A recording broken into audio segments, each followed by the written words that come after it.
Good evening. Welcome to the November 19th, 2025 school committee meeting. This meeting will be broadcast live and recorded by Foxboro Cable Access. We're going to start off the meeting. Joe Garrity is going to lead us in the Pledge of Allegiance. I pledge allegiance to the flag of the United States of America and to the republic for which it stands, one nation, under God, indivisible, with liberty and justice for all. Thank you. We're going to start off with open public comment. First up, I have Dan Williams.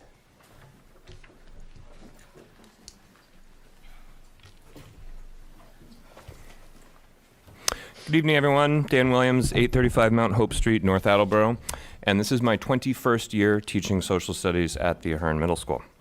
I'm here to spend just a few minutes this evening sharing my experiences around extra help and to talk about a couple of things that some members of the public might not be aware of.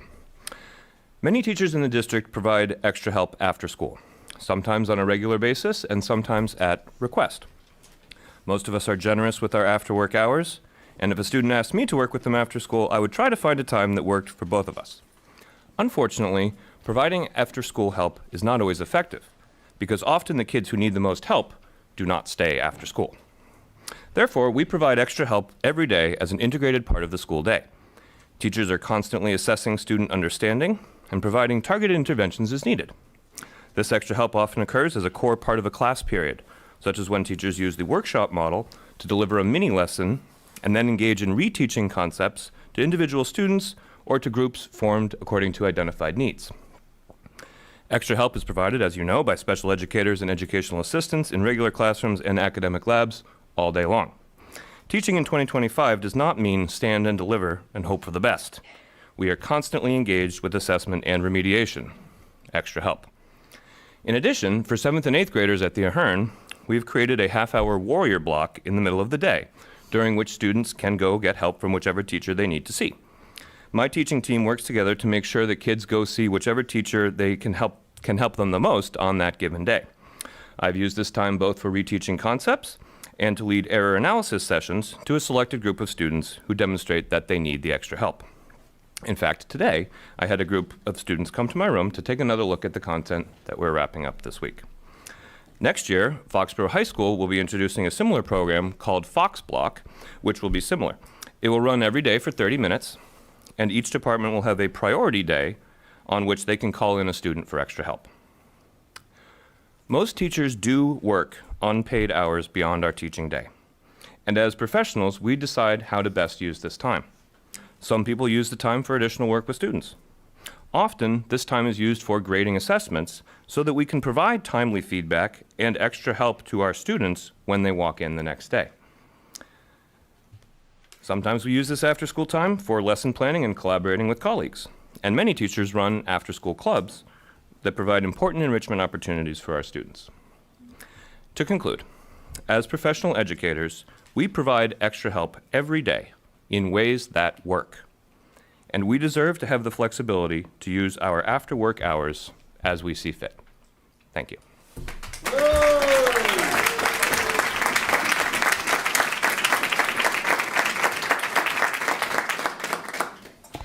We have Darren James and Zach Diorsi and a group that wanted to come up and speak together. Next.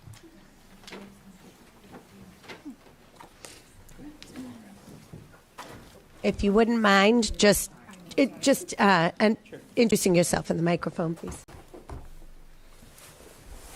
Thank you.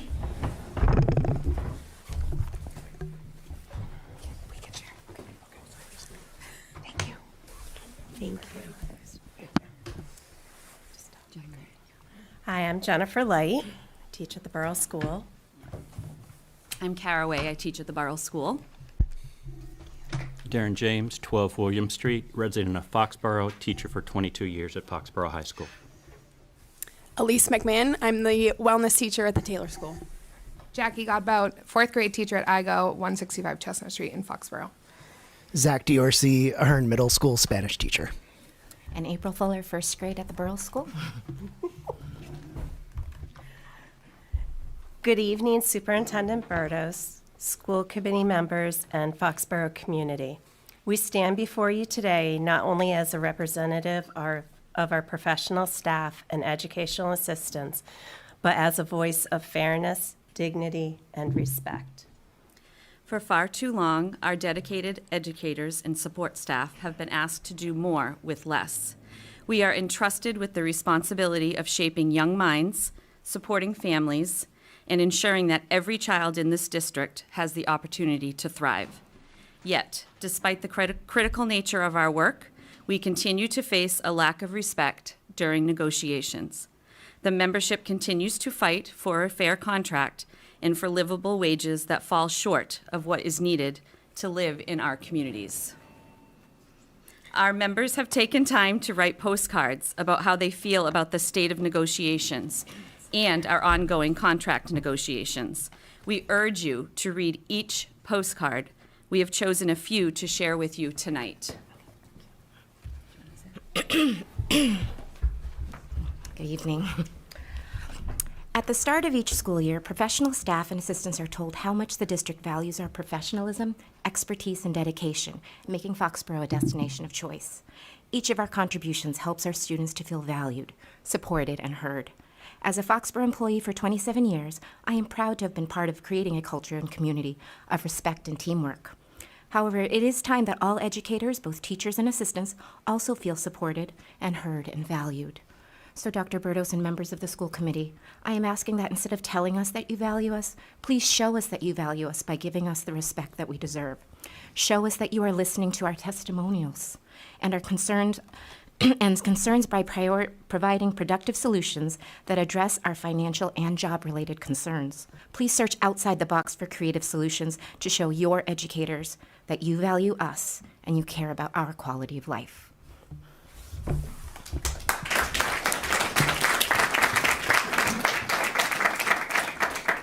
As a proud alum and now dedicated teacher, I know firsthand the impact of Foxborough schools. My deepest hope is that we can finalize these contract negotiations.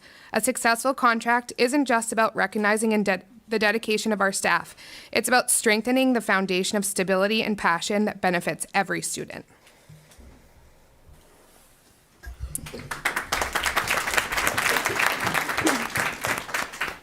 We are proud to work at a national blue ribbon and DESE recognized school. Please compensate our hard work and dedication to the town of Foxborough appropriately.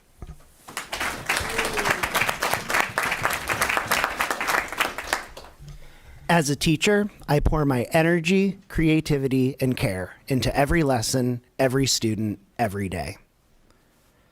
I stay late to plan. I show up early to support.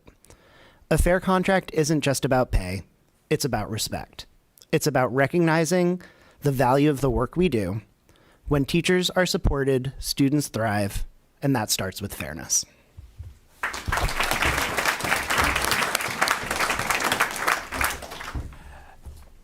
Each of the proposals the union has made regarding benefits and modification of the contract we have, if approved and agreed to, you would use as a recruitment tool and a retention tool to retain highly qualified individuals in this department and in this school institution, and then you would truly be a destination district.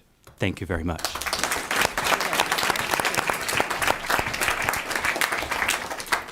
In addition to the postcards, the membership reviewed school committee's last offer.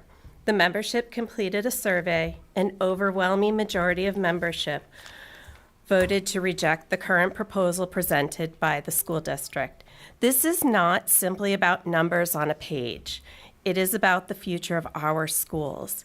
If we cannot attract and retain talented, passionate educators and assistants, our students' education will be impacted.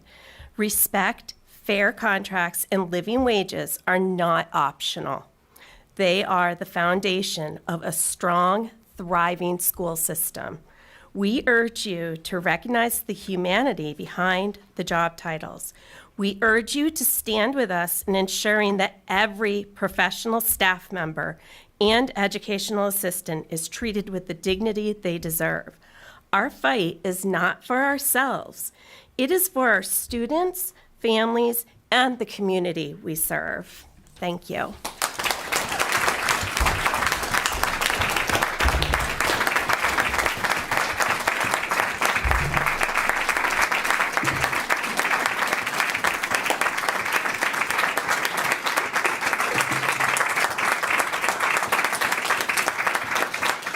Okay, I have one more name on the list, and that's Sue Snyder.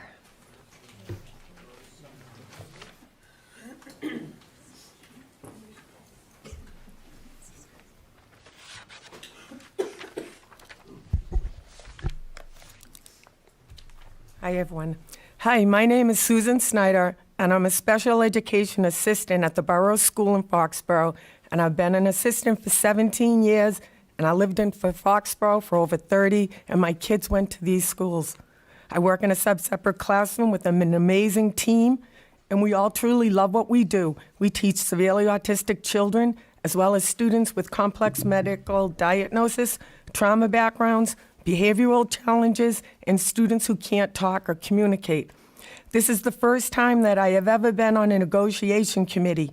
What ultimately made me commit to this was my concern for what I see happening at our schools. I can say from what I've witnessed, it's almost impossible to hire and keep qualified educational assistants.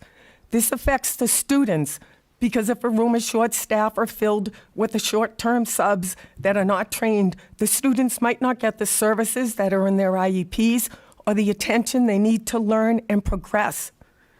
The assistants and teachers in Foxborough have been working close to 2 years and are currently working without a contract. I have been extremely disappointed with the lack of respect from administration and the school committee. During negotiations with all of you sitting there, the lawyer for the town responded to an assistant who said she couldn't afford the school's health insurance. We were told that we were lucky to have benefits in a low-paying job like this, and that the state of Massachusetts offers health insurance for people with such low incomes. But don't ed assistants deserve insurance like everyone else?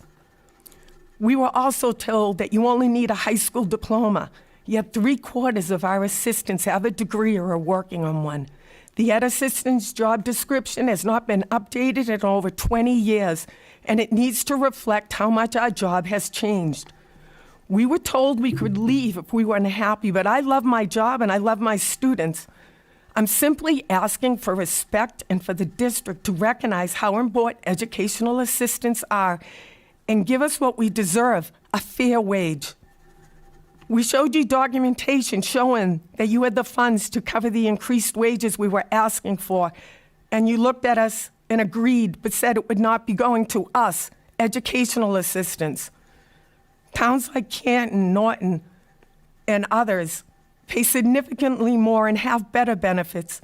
Many other towns, like Foxborough, are currently in contract negotiations and fighting for livable wages. We are not asking for anything excessive. Claims that our proposal would cause layoffs or require an override are meant to create fear. Educational assistants in Foxborough only get paid for the days we work. We do not get paid for any holidays, school vacations, or during the summer. Most other towns give holiday pay. Times are changing. All you have to do is listen to the news. School district after school district are fighting and winning livable wages and increased benefits. The state of Massachusetts is so concerned with the shortage of assistants that they are putting together a bill that requires a minimum salary of $55,000. Schools can't run without us. It's easy to find other jobs that pay more or are not so labor-intensive and stressful. The students of Foxborough, especially the students I serve, they need highly trained assistants who don't quit or leave after a few months. I beg you to listen. We just had 2 assistants in preschool give their notice. I know a teacher who's out there, and they're waiting for an assistant. If the wages don't come up, we can't find assistants, and we definitely can't find quality assistants. Thank you for listening. Thank you.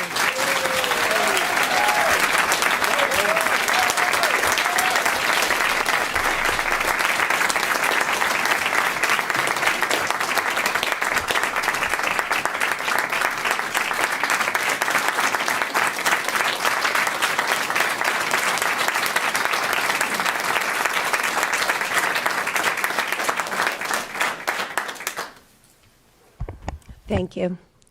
I'm going to take this opportunity to make a very brief statement about our current collective bargaining process. As with public comment, this is not a time for back and forth questions and answers. After my statement, we will move on to the next item on the agenda. The school committee has been engaged in collective bargaining with its unionized employee groups for the past year. We have amicably settled and have a new 3-year agreements with our secretarial, food service, and extended day unions. We are still engaged in the collective bargaining process with our teachers and educational assistants unions. Unfortunately, we have not been able to come to an agreement with either of these groups as of yet. Massachusetts has a legal process for such situations which includes assistance from the state in the form of mediation and fact-finding, arbitration. We will continue to engage in this process in good faith. I want to encourage anyone with an interest to please visit the Foxborough Schools website at foxborough.k12.ma.us or simply Google Foxborough Public Schools. We have provided factual information there on the status of collective bargaining with our 2 remaining groups for anyone to review. To be perfectly clear, we value all of our devoted school employees and are grateful for them and for the very important work that they do. The school committee has always and will continue to engage in the bargaining process in good faith. As always, our intention and goal is to come to fair agreements. This includes agreements that are fair to the employees, fair to the school district, and fair to the taxpayers of Foxborough. Finally, as with everything we do, we are guided by what is in the best interest of our students. Thank you, and we can now move on to our next agenda item, which is the approval of minutes. We have regular meeting minutes for September 24th, 2025 in our packets. I make a motion to approve the meeting minutes for September 25th, 2025. Did we, I actually had a question about it. Sure.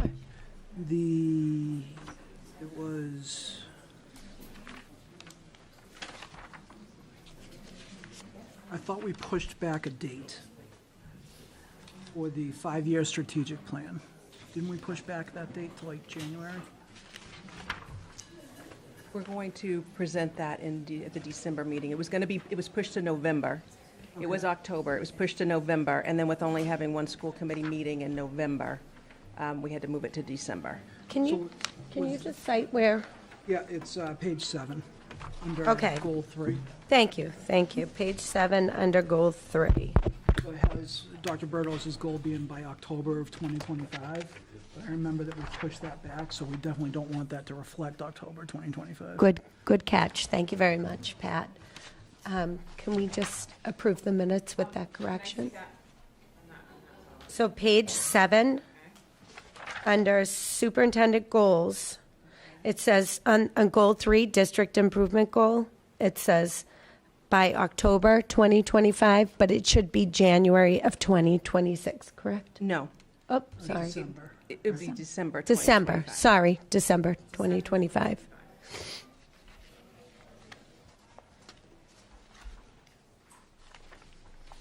Thank you. Thank you. Is that all? I make a motion to approve the school committee meeting minutes of September 24th, 2025 with the given edit. Second. Any further questions, comments, or discussion? All right, all in favor? 500. Thank you very much. That's the only minutes that we have, so we're gonna move on to the teaching and learning highlight, the IGO Elementary School Art Buddies. Come on up.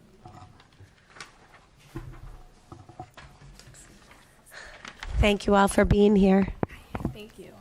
Let's see, is this the clicker? Just test it. Kristen, you want to point back at the booth. Hi, my name is Kristen Siddle. I am the school counselor at the IGO. I've been at the IGO for 17 years, I believe.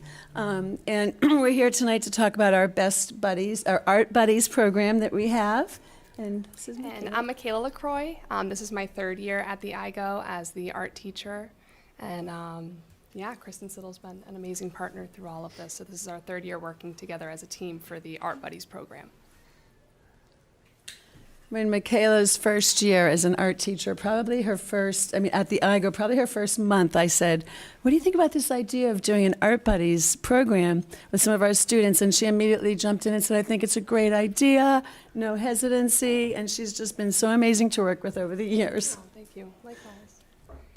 So our Art Buddies program, it's an adaptive art program, and it's for our K-4 students in the STEP program, where we pair them with a 4th grade role model. This goal is to just bring students of all abilities all together in a creative learning environment where they can all participate in meaningful, purposeful lessons together. It has a large focus on building community through creativity and also building friendships amongst students of all grade levels as well. The target group, we have our STEP students, and they're anywhere from kindergarten through 4th grade. This year we have particularly, I think, students a mix of 1st and 2nd grade. So it's nice to have that mentorship from an older grade group being the 4th graders with the little guys. Yeah. We like to provide leadership opportunities for our 4th grade students. They know going through the IGO that when they are in the 4th grade, they have lots of opportunities to shine and to be role models for the others. So there's no better way to bring students together than through art. For the objectives, inclusivity is obviously a big one for students. Social emotional learning, which is something that is not only, I know, with Kristen Siddle in the counselor area, but also as an art teacher. This is backed by the National Core Standards, the Massachusetts Framework Standards, and the Studio Habits of Mind. Expression as a whole, and then friendship most importantly.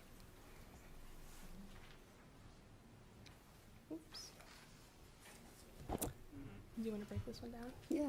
So what we do is we have some 4th grade students that we've worked together to select, and I work with them to help them become leaders in the Art Buddies program. We talk about how they can support students that have different learning styles, and it's great exposure for them to see from different perspectives and to build relationships and foster friendships with students who they might otherwise not have time to spend together. And the activities are more my focus. Again, they align with the National Core Massachusetts frameworks and Studio Habits of Mind. The collaborative part, I think, is one of my favorite because it's not just modeled within the program, but with Kristen and I. The collaboration teaches that kind of mutual respect and reinforces life skills that can be transferred beyond the art room. So in our, this goes into a little bit more about the roles. Kind of went over that. So there was supposed to be a cute video that plays here where they're doing their little rainbow dance. But I know when you transfer to a PowerPoint, it doesn't all translate well. The interdisciplinary lessons are one of my biggest pushes as an educator, is helping students to connect what they're doing in art, because some of them are like, oh, why are we learning how to create? Well, it's a lot more than that. It's teaching them life skills and 21st century skills that are a big push, especially with the vision of a graduate this year as well. And then the SEL lessons are kind of where Kristen comes in and brings her counselor experience to the table.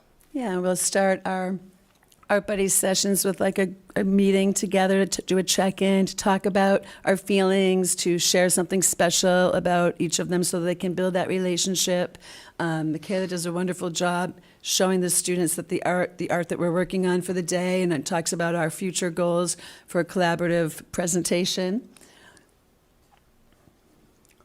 And then, as always, in my classroom, I go, dream work makes the, and they all go, teamwork. And collaborating is important, it's rewarding, and it's transformative. And through all of this, we're modeling that as collaborators on the adult side and then with the students as well. It's teaching them essential life skills like communication, empathy, problem solving. It fosters their friendships and builds confidence. And also changes how students can see themselves and others while creating new opportunities for growth. Here's a couple pictures.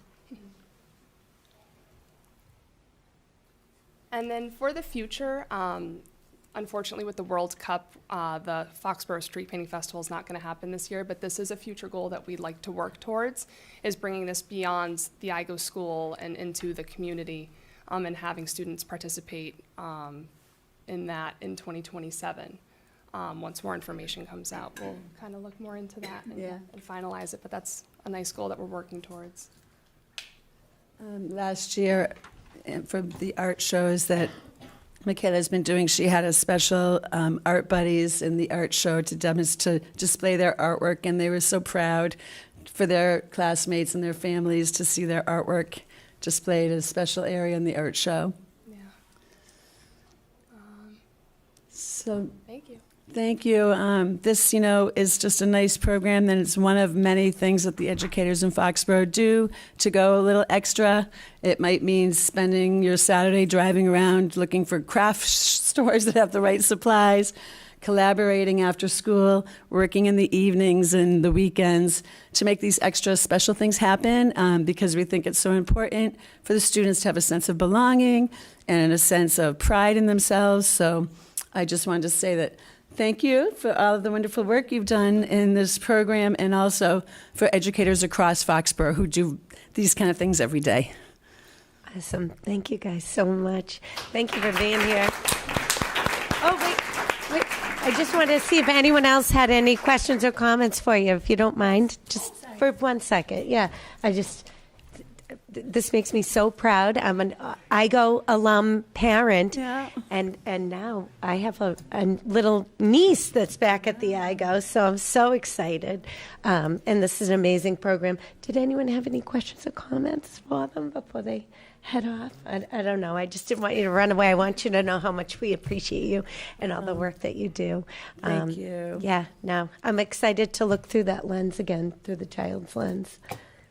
When we make those connections, like one of the goals, there's the transformative piece. And when you think about what the kids are taking away from it, a lot of it you don't even know at this point. And you're going to see it later on in just the relationships that are built and the things that you hear in the hallways. So I just think that it's wonderful that our kids are getting that experience to be models and work with each other, but that transformative nature is real. Oh, thank you. Thank you. Yeah, we hope that we're building memories that they keep with them and look back fondly years to come. Absolutely. You helped my IGO girl. She still thinks about her time at IGO, so thank you very much. She's off to college. So. It's amazing to think that some of these kids are in college, and that's when I start to realize how old I'm getting. We stay the same age. Okay. They only get older. Thank you again for being Thank you here. We very much. appreciate you. Thank you. Thank you.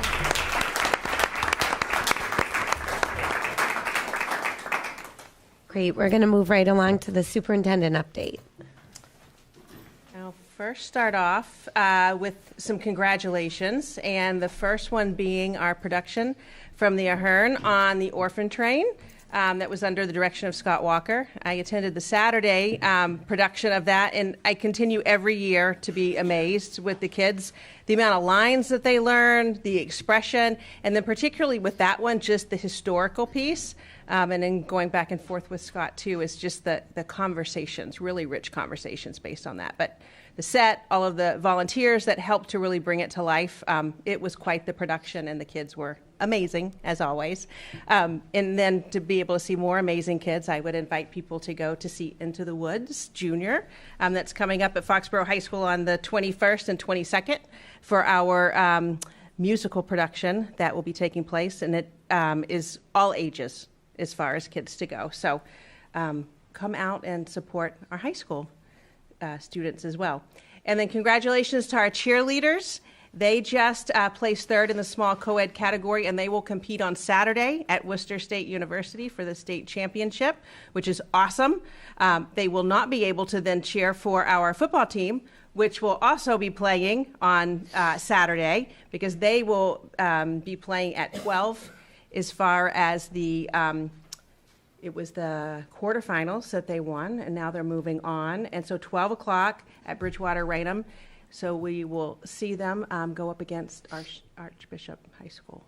Yeah, is that right? Yeah. Bishop Williams. Yeah, Archbishop Williams High School. So anyway, congratulations to our cheerleaders and our football team, our productions, and then also as a reminder, winter sports sign-up is still going on, so think about that. And then conferences are coming up, so we have early release next week to be able to meet with teachers and to hear and celebrate all the wonderful work that our kids are doing and that what's taking place in our classrooms. And you heard a lot this evening about the wonderful things that are happening in our classrooms every day. And so celebrate that and be able to meet with the teachers next week through conferences.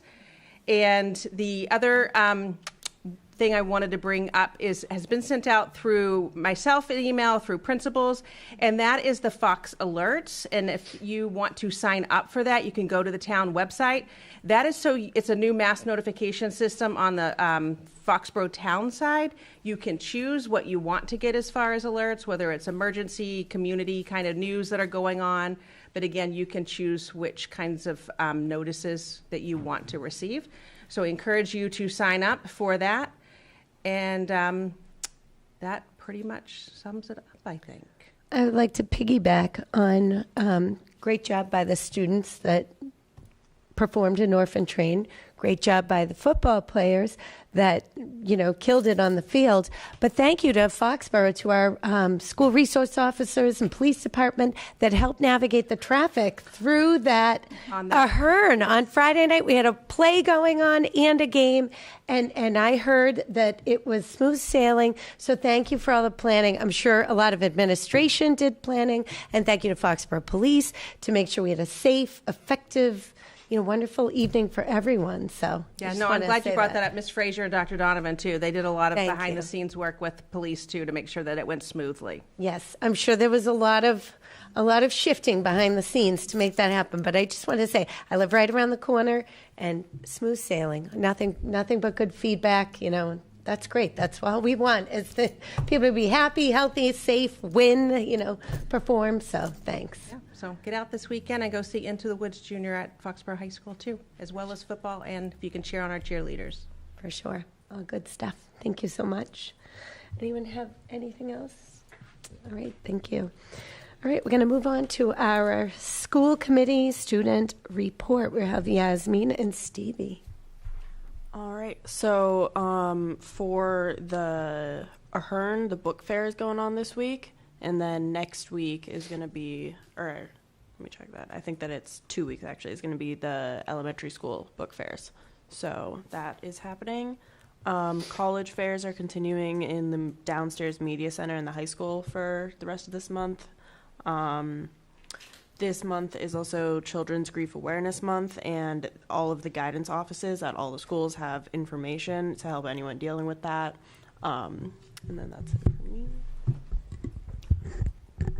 Don't forget to order your 2026 yearbook before January 2nd. Also, if you're a senior, don't forget to order your cap and gown before December 5th. We have the Thanksgiving pep rally next Wednesday, where a teacher will be wearing a turkey costume. And then Thanksgiving morning, we have the Foxborough High School team will go against Mansfield for the Davenport title. And that's at Mansfield this year, correct? Is it at Mansfield? Yes. Yeah, it is at Mansfield it's at this year. Mansfield 10 a.m. this year. Don't show up to the Ahern. Mansfield. Thank you very much, both of you. All right, we're going to move right along. We have quite a wonderful crew. We have the 2025 MCAS baselines and benchmark report and results. We have Dr. Burrows going to help us, Ms. Henriksen, Ms. McKinnon, Dr. Waz, Dr. Majarnik, Mr. Johannesmeyer, and Mr. Savidio. If you'd all like to come on up. Thank you. Appreciate you all being here.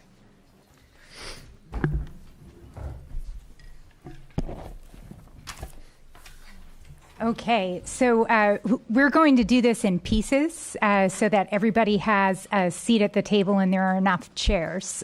So at the table right now are Noelle Hendrickson and Karen McKinnon, our K-8 curriculum directors.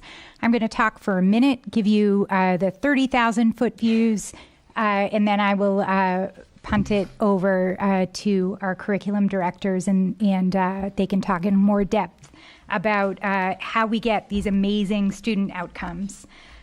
So you have a number of things in front of you. It is probably overwhelming. We also have a number of new people on the school committee, so I thought I'd just take a minute to just talk about what have we been doing for the past few years, just to kind of get you up to speed. These past maybe 5 years or so, they've been challenging. We've come off of a pandemic. Really, one of the major things that we've focused on is that foundational curriculum and instruction. So we've focused on inclusive practices. At school committee, the members that have been around for a number of years have heard us talking about things like inclusive practices, multi-tiered systems of support. So that's getting kids what they need when they need it, and getting kids the level of support that they need so that they can access grade level content, master grade level material. So we've placed a pretty significant emphasis on that. We've really supported our teachers, our special educators, and our education assistants in understanding what collaborative teaching should look like and how we can best support kids to really help them master that grade level content.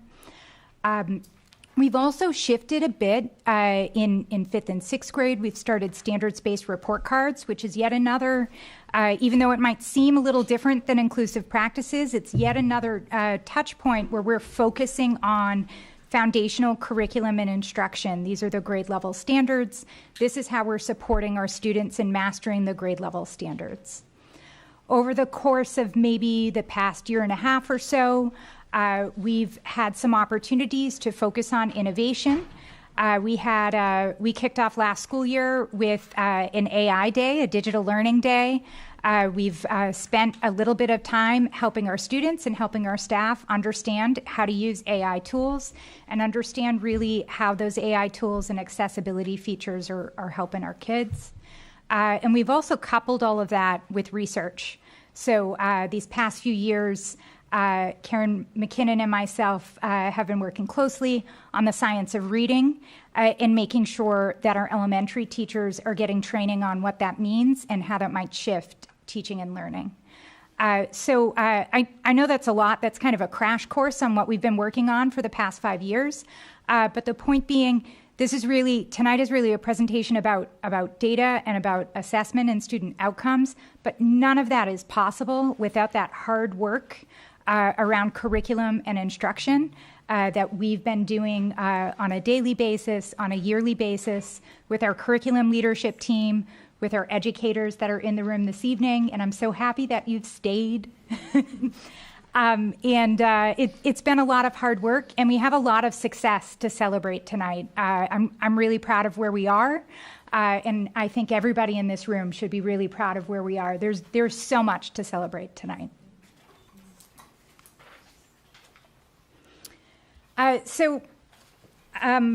I'll talk a little bit about the statewide accountability system. I am going to try not to get too technical. I could get very nerdy about this. I'm going to be brief, I promise. Really? The state essentially gives every school district in Massachusetts an accountability percentile score that's based on a weighting on each of these indicators. A lot of these indicators are really high school specific. So our elementary and our middle school, their indicators are really chronic absenteeism and MCAS achievement scores and student growth percentiles. Our high school, they have a lot more indicators. One of the things that the state has done in recent years, because chronic absenteeism was such a priority, they've placed greater weight on chronic absenteeism in the past 3 years in that accountability percentile. So that's one of the reasons why I've been highlighting chronic absenteeism in these presentations for the past few years, because it's important. We want our kids in school. Being in school is very important. And the state has placed greater weight on that to encourage our school districts to pay more attention to that and come up with innovative ways to try and mitigate that and get our kids in school more often. I think one thing that is important to understand is that this statewide accountability system is independent of that MCAS graduation requirement. So the MCAS, we are required to have a state standardized assessment that is a part of our statewide accountability system. Attaching MCAS to a high school graduation requirement was designed to incentivize students to really be motivated to take that test, but it's really separate. It was just an uncoupling. The accountability system still exists, and those MCAS scores are still the greatest weight, the largest, have the largest impact on our school accountability scores. Just a couple of data points, and then I'll move on from this. We did have 2 schools that had accountability percentiles above 80% this year. That is a very big deal. One of those schools, the Taylor School, earned a School of Recognition distinction from the Massachusetts Department of Education, excuse me. And that distinction is because they have reached pre-pandemic performance levels. So pretty amazing. Another thing of note, we had 2 schools that gained more than 20 percentage points between last year's accountability percentile scores and this year's. I just think that's unbelievable. So we had a banner year, really an amazing results.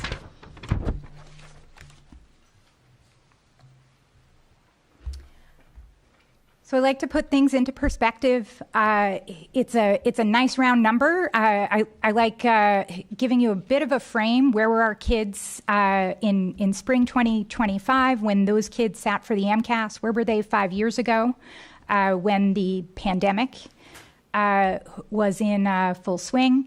And you see at the bottom there, those grade 3 and grade 4 students, they really weren't impacted. They didn't have gaps in learning. They didn't experience hybrid learning. They did not experience the pandemic during school age years. That's part of the reason why we're seeing those greater gains at the elementary level when we look at our MCAS scores. Just a reminder, I said this last year, research does show that when there are interruptions in student learning, which is why we want our kids in school, we don't want our kids to be chronically absent. When there are interruptions in learning, it takes on average 3 to 5 years to make up that ground as compared to their peers who did not have interruptions in learning. This is the state data on the right-hand side. I don't want to belabor the state data too much. What I will tell you is that in previous years, our trends have been almost lockstep with the state. Ours are different this year. There are some areas where we're fairly consistent. In grade 10, we saw a bit of a decrease in our scores, as you would imagine, with MCAS no longer being a graduation requirement. However, when you look at other grade levels, there are areas where the state declined, where we saw our scores improve. So I don't want to belabor the state data and talk too much about that. So what are our areas of strength? You can find this on page 2 of your report, right at the bottom. These are kind of our summary takeaways after all of the data analysis that our curriculum leadership team has done. These are really our summary takeaways. Our graduation and attendance rates remain high. They're consistently higher than the state. Our teacher retention rates are very strong, consistently higher than the state. And we continue to outperform the state. One data point that I think is very interesting that Mr. Servideo will go into more depth about later is that over the past few years, we've seen increases in the number of students that are accessing advanced placement courses. And you would think with more students taking it that our scores might go down a little bit because we're encouraging more students to take it. These are challenging college-level classes. That's not the case. More students are taking it, and they're continuing to improve their scores. So that really, I think, is an amazing data point for us. And I do think it's a K-12 data point because it shows that throughout the student experience here in Foxborough, we are preparing them for the rigor of a college-level course, and students are feeling confident enough to access a college level course during their high school years. So, and more students are feeling that way. I think that's awesome. And another small little data point that Dr. Macharnik asked me to mention is that our AP Physics C students, 100% passing rate on that AP exam this year. So that is pretty amazing. That is a very hard test.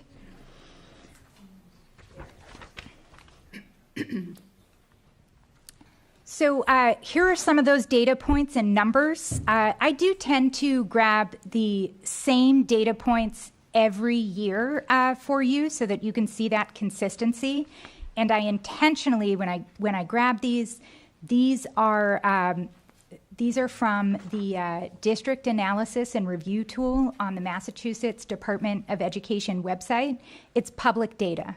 So one of the reasons why I do that for you, just for the folks of you that are new on the committee, is because I want you to be able to go onto the Department of Education website. I want you to see the same data that I'm seeing. I want you to be able to click through the years and see the same trends that I'm seeing.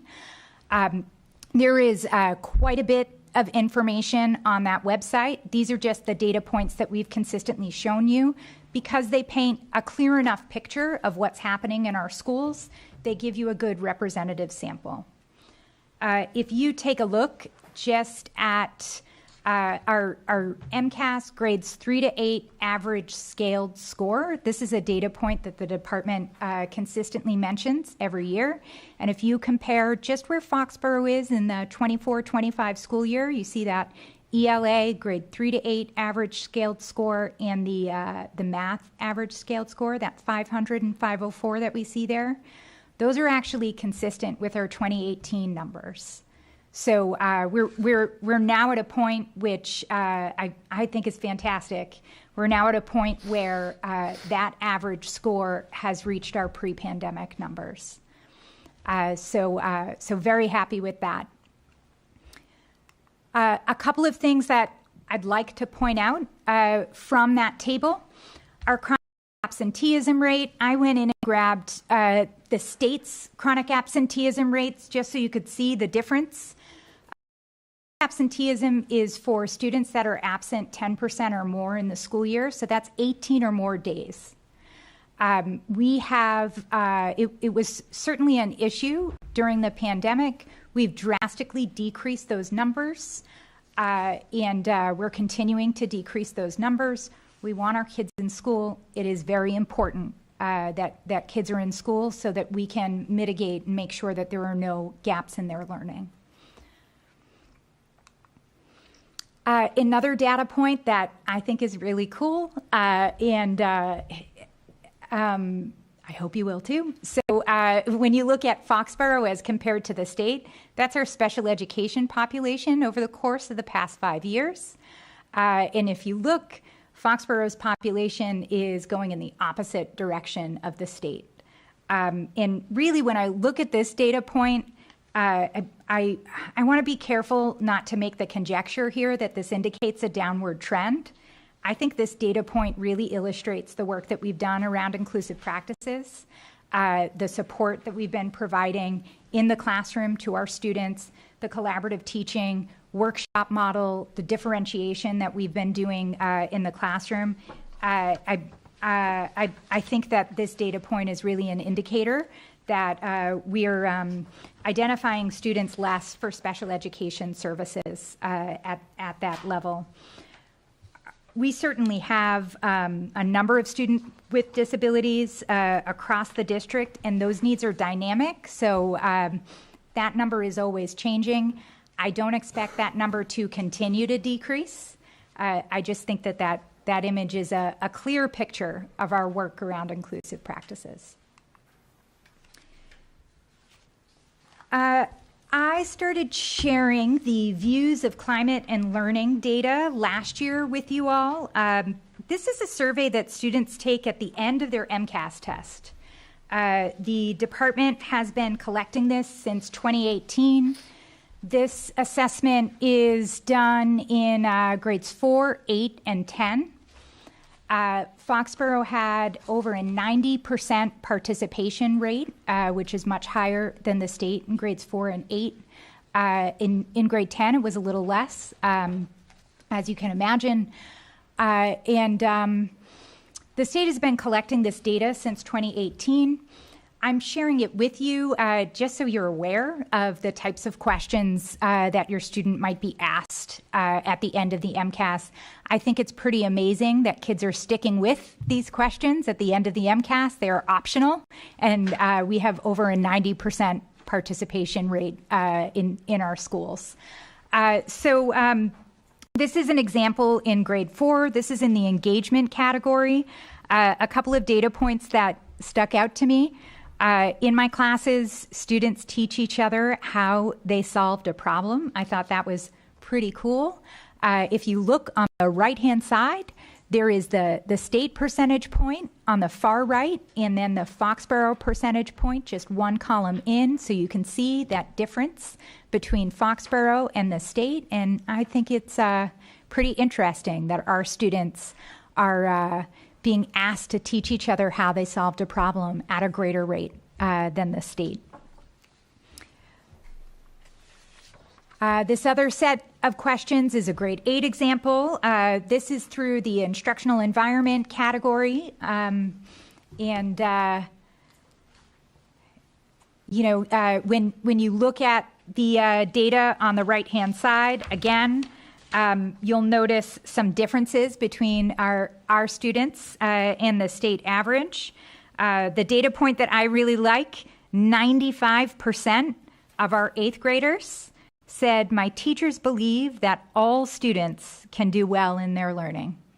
I think that's very telling. If you think about the number of assessments that our 8th graders have to take, the number of MCAS tests, they stuck with taking that this vocal assessment, and they answered that 95% of our students were in agreement with that statement. So I think it's really nice to see. Okay, so I am going to very quickly talk picture 30,000-foot view MCAS, and then I promise I am handing it off to our curriculum leadership team. So this is just a snapshot of where we're at grade level to grade level. You'll notice greater gains in those lower elementary grades. We're in many cases double-digit percentage points above the state here in ELA. So we are moving in the right direction, and it's really great to see. Again, at the in mathematics, double-digit percentage points. Many of our grade levels, almost 20 percentage points ahead of the state. Again, really, really great to see. One thing of note is if you look at that grade 5 score for science in 2024, we were 2 percentage points below the state. In 2025, we're 10 percentage points above the state. So, really, we have a lot to be proud of. We have a lot to celebrate here. So it's not just the MCAS that we're talking about this evening. We have local diagnostic assessments, universal screeners, local benchmarks, and what we do on a daily basis with our curriculum and instruction is really what propels these student outcomes and what gets those achievement levels that we're getting on these state assessments. So with that, I am going to hand it over to our K-8 curriculum directors, and they're going to talk a bit about the elementary experience.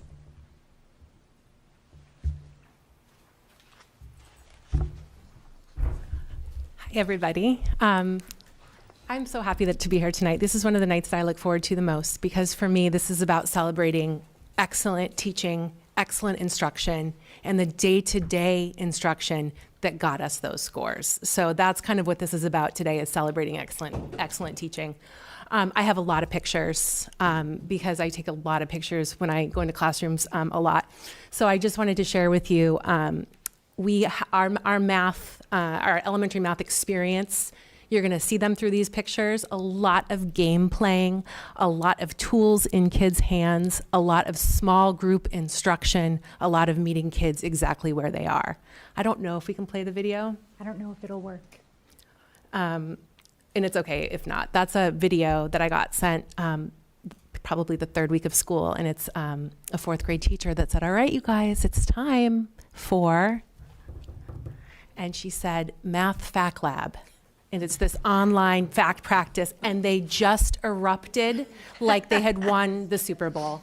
It was the funniest thing. So I just thought it was great because it sort of just speaks to the fact that our teachers do such a great job of making sure our kids feel like mathematicians and are just so excited about math.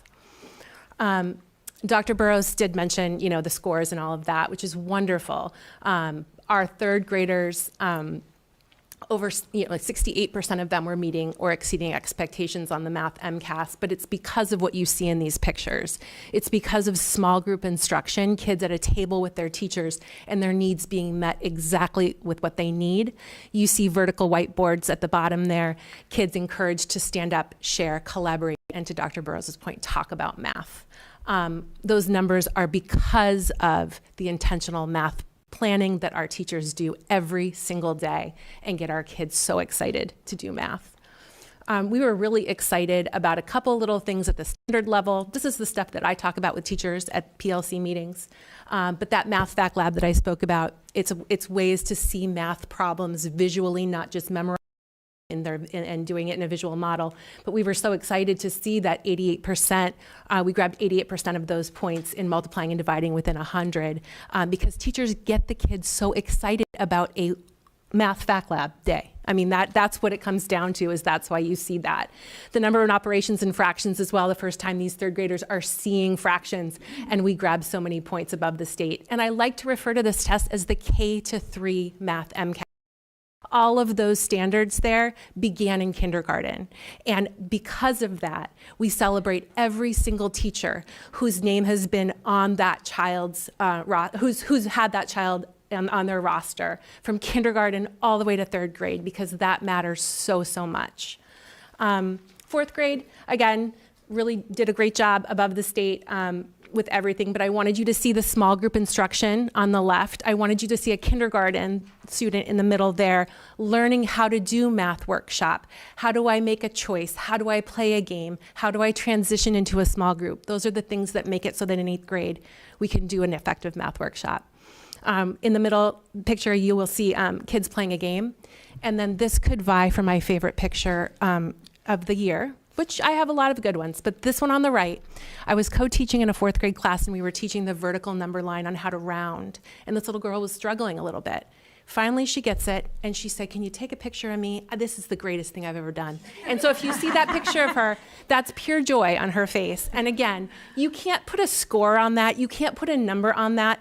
That's because teachers have been working in this district to make math accessible and fun, and I just can't underscore that enough, that's one of my favorite pictures of the year so far. Okay, so again, we do these standard, we dig into the standards with teachers. We really do look at released items. How are we doing versus the state? What are we proud of? Numbers in base 10. This is the first time that students are seeing whole numbers to 1 million. They go from like 10,000 to like 1 million, so they're doing just so much more work, and they've just done such a nice job grabbing so many of those points with whole number operations so that they can get ready to do the fraction work as well. 14 points above the state in the K-4 Math MCAS. Every child that took that 4th grade test also had excellent kindergarten, 1st, 2nd, and 3rd grade teachers too. So we want to just make sure that we understand that this is a total effort. The human place value sliders up there, that was from this year too. Teachers just do these really, they take really big risks in their class when they say, I'm going to try something brand new, Noelle. I don't know if this is going to work. But then they send these pictures and say, this was a really cool way for kids to see shifting on the place value chart. I want to just point out to the picture on the right. Not often do you probably get to see our teacher meetings. That's a 4th grade teacher meeting. I ran this meeting at the end of the year. Teachers are engaging in a geometry problem, And they were so funny in this meeting. This is why I wanted to share it. They're like, no, don't stop. Don't tell us it's time to stop. We have to figure this out. One of them is sitting back there. But they were so into this math that they were doing that they were going to take to their kids the next day. They were competitive. They were not rude, but like very, very much like focused on the task. And so I just wanted to take a picture of teachers really at work, working on the math that will then impact the kids the next day. These are talented educators who are all veteran teachers, but they were learning something new and they were doing it with such enthusiasm and gusto. So I just wanted to point that out. Okay, so the elementary model then goes up to the middle school as well. K through 8 is the math workshop model. I just wanted to point out to you on the side, that bookmark looking thing is sort of the model of our instruction. We do a launch, we do a mini lesson, we pull kids into groups. There's often a menu. I'm showing you an example of a grade 1 menu and a grade 8 menu, and then some type of closure. This model is a K to 8 model. Kids know this is how they learn math. We're at this for over a decade. And people come to visit Foxborough, not because they want to see some program, because we don't have a program. What we do is we have this math model that other districts want to look at and replicate. And I can't underscore enough how much collaboration has gone in on the math team, and then we collaborate with the teachers to make the best resources we can to keep math exciting and fun in Foxborough. And I feel like we've done a really good job, but it's taken a long time and it's still evolving. It never stops. So that's kind of our model there. You'll see the must-dos, the may-dos, starting in kindergarten all the way up to 8th grade. But that's a little first grade picture up there of kids doing some may-do work choices in math. So I will hand it over. I often say to Noelle, I'm Karen McKinnon, the ELA and Social Studies Curriculum Director. I often say to Noelle, I have so much math trauma from the way that I was taught math, and then if I had been taught math in Foxborough, I might be in her role and not in my role. So it is really amazing what they do on the math side. So let's switch over to ELA, and we'll talk a little bit about the fabulous things that are happening in my side of things. We follow a very similar... Well, there we go. Yep. Very similar model, using a workshop model. It's been so successful in the math. We really want to, make as many connections with kids as we can, so that we do have our structure as this umbrella piece here, where the things that you see on the right-hand side are our direct instruction pieces that the teachers are giving their direct instruction, their mini lessons around different programs, Haggerty Foundations, writing. And then they also have a menu with may-do and must-do stations, sharing out, and then also some kind of a win block where kids are able to work a little bit more on areas of need. And this is the 4th grade, which looks more similar to the 3rd grade, but they don't have Haggerty or Foundations so much in their block. But so this is our framework. It's intentionally trying to be consistent with the math, makes things easier for kids to make connections, makes it easier for teachers to make connections. They've done a really great job on that.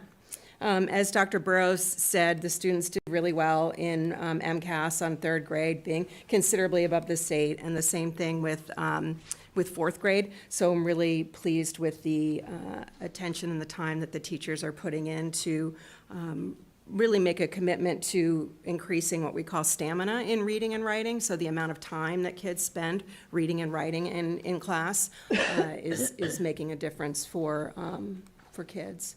A big celebration that I just want to point out is in the writing side of things. So this was the spring 2024 4th grade MCAS. They're asked to write a paragraph. They're asked to write an essay. And then they're asked to write another either paragraph or essay that's not included in their score. It's a lot of writing that kids are asked to do. So we were in 2024, 36% above the state, but still, 36% and then 39% for the essay. Above the state, 3 and 7%, but this was spring 2025. Now, it's a different cohort of kids, but I think that the giant increase that we saw is due to the teachers' commitment to really working on that stamina in reading and writing. The MCAS, the essays, they have to read a passage or 2 passages, and then they have to write. So there's a lot of challenging skills involved in that. And so the kids and the really rose to the occasion, and the instruction that the teachers are providing was really something to celebrate with the writing. Noelle always talks about how it's like the K-3 or the K-4 MCAS, and that it can be said too on our side, and with this focus on writing. We've really seen teachers all the way down to the kindergarten level really working on writing with their kids. This year we're establishing writing centers in all the K-2 classrooms, and this is some kindergarten end of the year writing that I just wanted to share with you all, to students who really, writing 2-3 sentences by the end of kindergarten is going to go a really long way for the kids as they go up through first, second, and then into third grade when they're tasked with the writing of multiple essays and multiple paragraphs. So I'm really proud of the work that the kids and the teachers have done on the focus on this writing. We are finished year 3 in our new writing program, and they typically say when you adopt a new program, it's like 3 to 5 years before you start to really see those expected gains, and we're really seeing it. And I do hear from teachers repeatedly that they really love the Empowering Writers program that we have adopted. K to 8, 8's a swing year, but really K to 7. So we're seeing a lot of great results. Kids loving writing, teachers loving to teach writing, which is a difference and a kind of a deal maker for our students. So we talk about MCAS, but we also have the FastBridge screener for K to 7 students. And so this is our kind of assessment of early reading skills, and it's a risk assessment, so it doesn't give you like a grade level, but it shows a risk level for kids potentially having trouble in acquiring reading and writing skills through their schooling.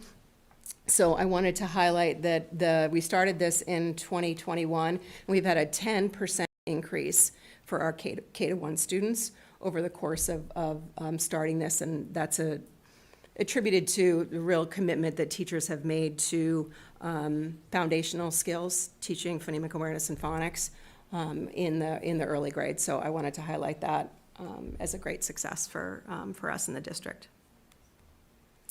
Some of the things that Dr. Burrows talked about that we've been working on is this idea of the science of reading. So there's a lot of research out over the last 10 to 15 years about how kids learn to read, and the teachers have made a real commitment to learning about these shifts and kind of changing their practice. So this is what Scarborough's reading rope here, and these are the areas that we need to make sure that kids understand and learn in order to become skilled readers. Reading is not a natural process.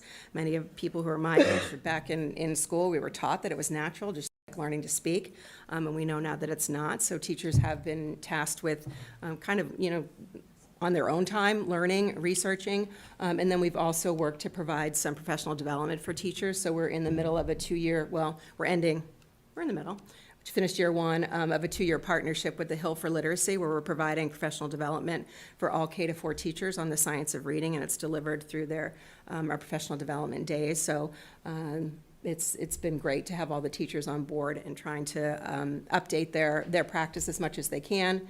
We also did a book study last year. 3 schools, K-4, on shifting the balance. There's 2 different books. One was geared to K-2 and was to 3 to 5. The literacy specialists were instrumental in running this professional development for teachers in the buildings. That's been really helpful in us, again, shifting our practice. And we're continuing with the literacy team this year on a different book, Beyond the Science of Reading, trying to keep ourselves updated on what's current and happening in the field of reading, learning to read. So I'm just going to keep on going, because now we're going to go to middle school, and I'll do my part on the data here. So Dr. Burrows has gone through this, so I'm not really going to talk too much about the specifics for the MCAS in grades 5 and 6.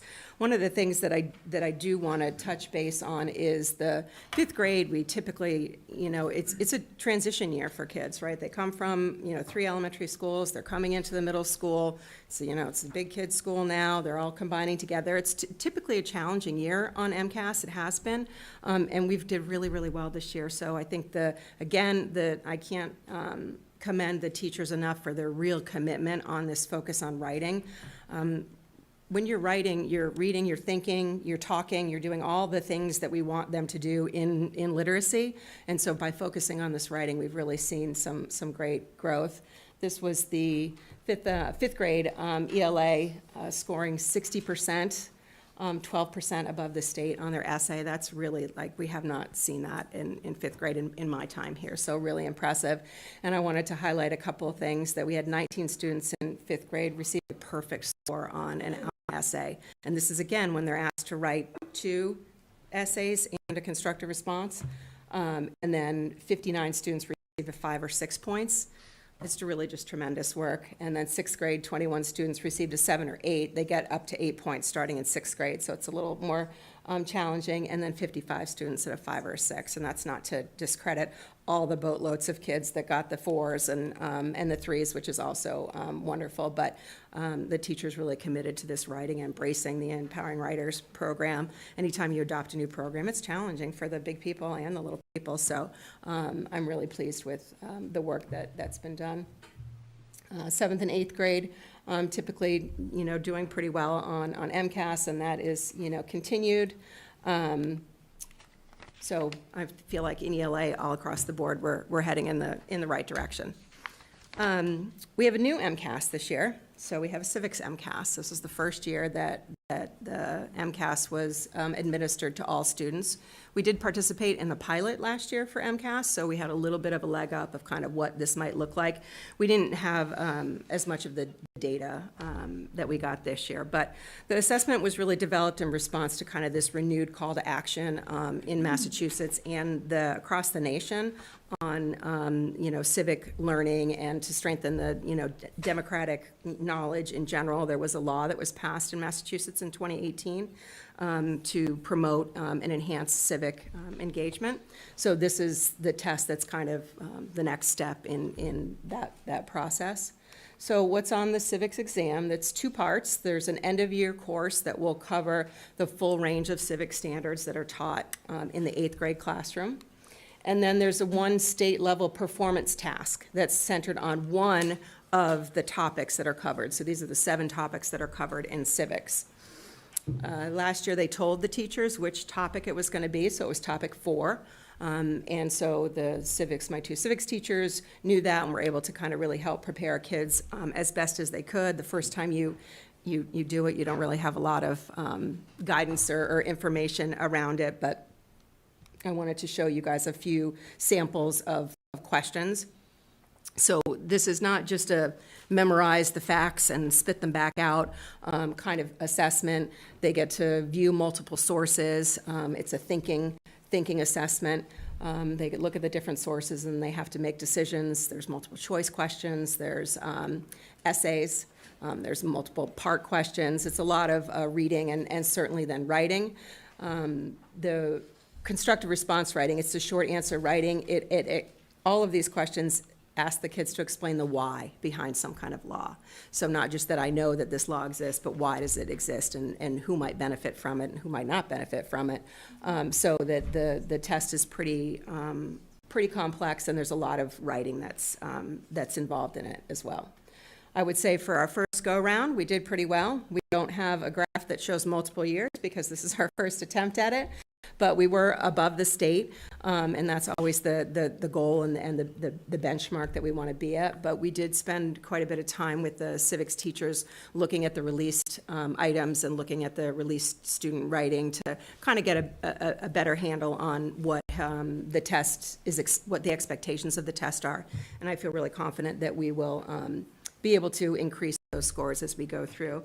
I do worry about testing fatigue with the 8th grade. This was the 4th MCAS that the kids were asked to complete in the spring. So this was done the last week of May. And so it's a lot for them and the amount of reading and writing that the kids are asked to do. So I think that's something that we always have to take into consideration. But I feel like the course is in a good place, and the teachers are in a good frame of mind, and we'll keep working on increasing those scores. But like I said, for our first go-around, I think we did okay. Great job. Thank you. Oh, sorry. That's okay. All right, we'll jump back to math at the middle school level. What's so nice is that our model continues. The teachers in 5th grade don't have to reintroduce what math workshop looks like, sounds like, should feel like. It's all there because kids have come up learning math this way. Our 5th grade did really well. I'm so proud of them. This is the transitional time. We often do see some dipping in scores, but they did so well this year. That's testimony to the teachers just planning such intentional, meaningful, hands-on math workshops. You see pictures of kids with fraction towers there building to make equivalent fractions, not just because it's a procedure, but because they know how to actually do it with their hands, which makes such a big difference. And then they're also continually in small groups. 6th grade, same thing. When you walk into a 6th grade math class, it's not quiet. It is definitely lively. There's a lot going on. Kids have technology. Kids are self-checking. Kids are building, cutting, talking to each other. That's what it feels like in Ahern math classes. The K-7 assessment, again, you will see kids in small groups. You'll see kids hands-on, doing all the kind of stuff in math workshop that we want them to be doing, talking as much as possible to each other and learning from each other. And then the K-8 math assessment, we're so happy to have our 8th graders rise to high school. We're so proud of them at 60% meeting or exceeding expectations. That is such a nice number. That graph looks so good to us. And again, it's testimony to kindergarten through 8th grade, small group, hands-on, intentional math workshops. So again, that's all about the teachers, so thank you. Science, we are really trying to embed more hands-on activities for K-5 in science. You see a picture in the middle of that little boy. We've been making sail cars at the IGO in grades 3 and 4. They're building. They all have maker spaces in their buildings, and so we're using those maker spaces as often as we can. You see a picture of 6th grade STEM Day over on the right, where we invite folks that have STEM careers to come in and engage with our students. The scores are the scores, but the test has shifted. The test now is simulation-based, so the students are actually involved in simulations, and they are then not having to memorize, like what Karen was saying. We're not memorizing the life cycle of a frog. We are in simulations where kids are then having to pause, having to recalibrate their simulations, having to write about those simulations. So we've put in place in all of our science classrooms experiences for kids to do just that, and they're loving it. And then again, there's just pictures of kids doing what they should be doing in science, which is hands-on. We have a lot of Project Lead the Way going on at the middle school level as well. That bottom left picture is medical detectives. And so we're seeing like the benefits of that. The scores, we're shifting fully into that test, the simulations test this year. That was a hybrid of these two. The 5th grade and 8th grade, that was still a hybrid of the two different types of tests. But that shift is an important shift, and we think it matches sort of more of our philosophy. I've been part of the STEM Ambassadors program where I'm learning more about this test, and the more I learn about it, the more I think it's so much more authentic to kids and what they're going to be experiencing in the Ahern and beyond. And so I think that wraps us up. Thank you so much. I know how much went into this, and we appreciate you sort of digesting this for us and giving us a really good look. And in the absence of your video that you played, can I just Yes. share something personally? Sure, of course, Sarah. And my niece just came to IGO. Yes. I've said that into the 3rd I saw her grade today. Night 1. Yeah. It was a picture with a sad face and tears. We are 2.5 weeks in. Flew through her homework. Yep. Doing amazing. Good. Caught right She up. made a sail car. She's awesome. Yes, good. She's awesome. I'm so happy to hear that. Because Thank you all. Thank you Thank so you. much. All right. We have our high school data team. Thank you.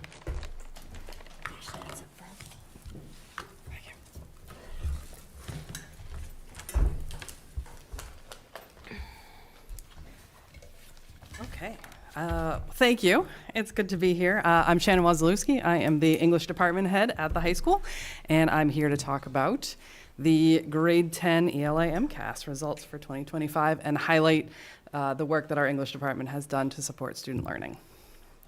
So in 2025, 51% of our students met or exceeded expectations on the ELA MCAS, matching the state average of 51%. This is the same percentage as in 2024, but the state average dropped from 57% in 2024 to 51% in 2025. So we maintained while the state average declined. I think it's also important to compare this cohort of students to their previous progress. So when these students took the ELA MCAS in grade 8, 46% met or exceeded expectations. So while there's no change between 2024 and 2025 results, this cohort of students has made progress since 8th grade. This tells us that the department's work is helping students sustain and build on their skills in grades 9 and 10. On the other side of this slide, we can see that of the 24 students who did not meet expectations on the 2025 exam, 85% of them either didn't attempt the essays or wrote too little to be scored. So we think that these percentages point to test stamina being a real challenge for students. Students do not have opportunities to replicate MCAS conditions in the classroom. So as we turn to look at the trends over the past 4 years, you can see that our percentages of students not meeting expectations are in the single digits and well below state averages in years 2022, 2023, and 2024. However, the number jumped to 14% last spring. I think it's important to note that this jump in students not meeting expectations is not an accurate reflection of our students' abilities, what we know that they're able to do. The timing of this shift, we think, aligns with the change in the graduation requirements. So when MCAS no longer counted towards graduation, more students either left the essays blank, wrote minimal responses, as I mentioned before. This slide shows that our reading and language section scores remain close to or above state averages. Our writing scores continue to lag behind state averages, but the department's focus on frequent in-class writing and feedback strategies has helped us to make measurable progress. So in 2024, we were 8% below the state on the essay section, and in 2025, that gap narrowed to 4%. We can also see that progress on this chart, which shows the growth in our students' writing scores, moving from 7 percentage points below the state average in 2024 to 2 percentage points below in the 2025 exam. This is a line graph showing our students' scores on individual test items. This shows that our students were performing at or above state levels on the reading and language questions. Oh, yes, no, not math yet. So at this time last year, we used the 2024 MCAS data to take a more intentional approach to writing instruction, adding frequent in-class writing opportunities in grades 9 and 10. And the growth in writing scores that we're seeing tonight reflects that focus. This year, our department is continuing that commitment by emphasizing daily writing in grades 9 and 10 to build stamina and confidence, which are essential for success on extended tasks like the MCAS essays. This year, the English department implemented revised grading practices, so we are focusing exclusively on summative assessments. In the grades, we're removing behavior-based penalties such as late points, and we're clearly identifying assessed standards on all summative tasks. These changes ensure that grades more accurately reflect what students know and what they can do. So this clarity is going to provide teachers, families, and support teams with more reliable data to monitor progress and deliver appropriate interventions. Additionally, our grades 9 and 10 teachers meet regularly to analyze summative assessment results to identify gaps and target instruction. Amongst department heads, we've had discussions about implementing literacy across the curriculum, which would give students an opportunity to practice reading and writing in all of their classes, which would help build their skills and their stamina. And additionally, the high school is leveraging our vision of a graduate to increase literacy skills by asking students to write learning reflections in all of their classes. So overall, I want to take this opportunity to credit my department for working hard in their classes and in their common planning time to design and deliver instruction that meets the students where they are and helps them find success. I'm excited to see how our new practices and strategies will help our students continue to build stamina and engage in their learning. Fantastic. Thank you. Thank you very much. Too far. Good evening. My name is Tim Johansmeyer. I'm the Foxborough High School Math Department head. And we've been mentioned a couple of times, but with the grade 10 MCAS no longer being a graduation requirement, we're definitely like a little bit more nervy about how the results were going to turn out this year. But I'm happy to say as a whole, students did really perform well still, outperformed the state in a lot of different ways. When combining that exceeding and meeting expectations categories, we're still 6 percentage points higher than the state. And whenever students do underperform, we always kind of take a look under the hood and try and see what's going on there. And there definitely was, similar to in English, a noticeable drop in the number of students who were like completing all of the questions, especially the non-multiple choice questions. There was a little bit more of that. So again, test stamina, maybe related to the graduation requirement. Right now, we're just like, it's something that's noteworthy. We're keeping in mind, having conversations with students as we get ready for the next round of exams in the spring, trying to really kind of motivate them to push through it this upcoming spring.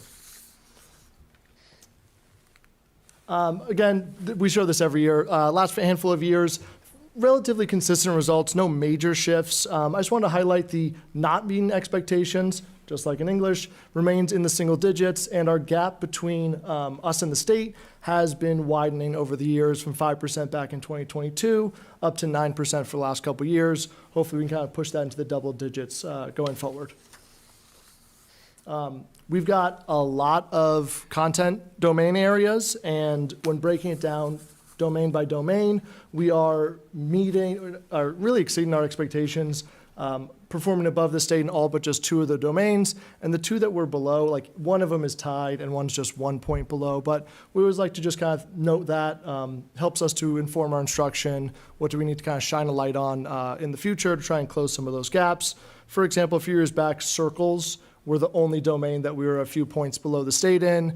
We rethought how we were approaching that content, put a little bit more emphasis on it, and since then it's been one of our strengths. So really just kind of informing our moves going forward, making sure that hopefully next year we've got all green numbers there. Similarly, really quickly, again, different question types. Are we exposing students to enough variety in our assessments? And that seems to be the case. There wasn't one question type that seemed to stick out as being more difficult for our students. They really excelled in all of those areas. Again, as a math teacher, I love a good graph. I always put this picture on there. And our students outperformed the state in the vast majority of the questions. And just like domain by domain, the ones where we both perform well and don't perform as well, we take a look at those. And for the ones our students don't perform as well on, oftentimes when we go back and look at those individual questions, we find that the question was maybe worded a little bit differently than I normally do and stuff like that.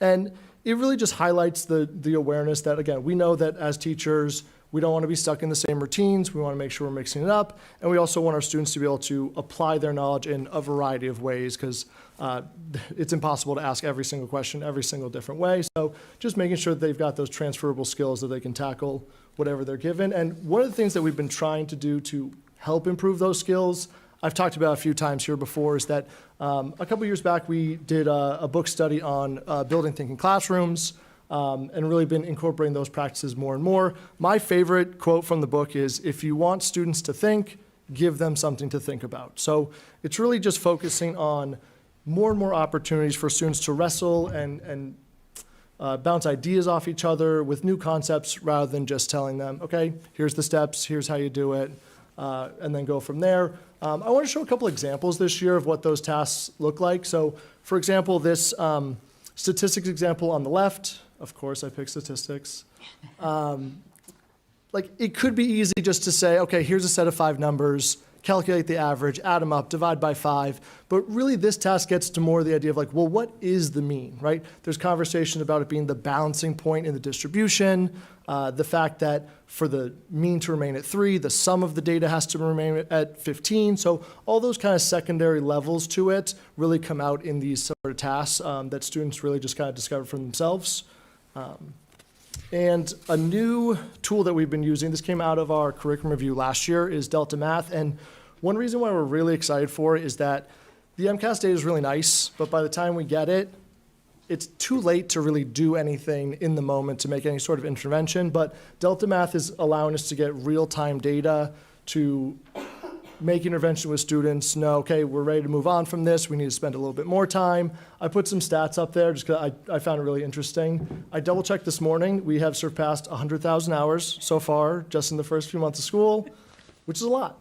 And that graph down the bottom right, of course, another graph, it shows that the tool is really being used both in class and after school. That shows the number of problems that are completed each hour of the day. So you see that big spike in the middle, but then there's also a lot of work being done after school. Kids are really taking advantage of it. I don't know if there's quite the excitement as with Mac Fact Lab, but maybe we'll get there. It's still new. Maybe next year I'll have a video of a bunch of kids cheering. That'll be the goal. And yeah, just really in summary, again, I just want to give a shout out to all the teachers in the department. The hard work that they're doing is truly incredible. The students know our doors are always open. We're always here to help them with whatever they need, and everyone's just always asking themselves, what can we still do to get better and better? It's amazing. Thank you so much. All right, so onward to science. And the data is what the data is, and it's maybe not quite what it was in 2024, but we're still holding on against the state.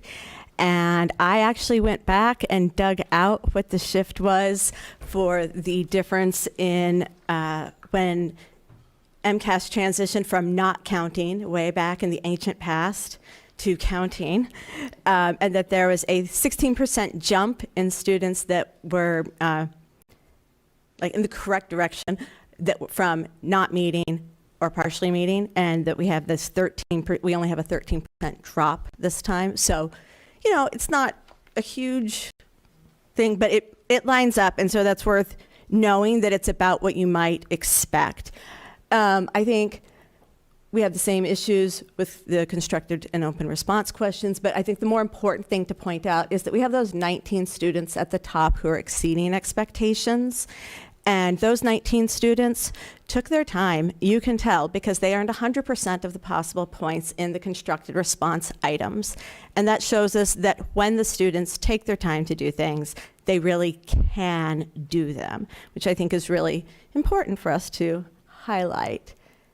Go.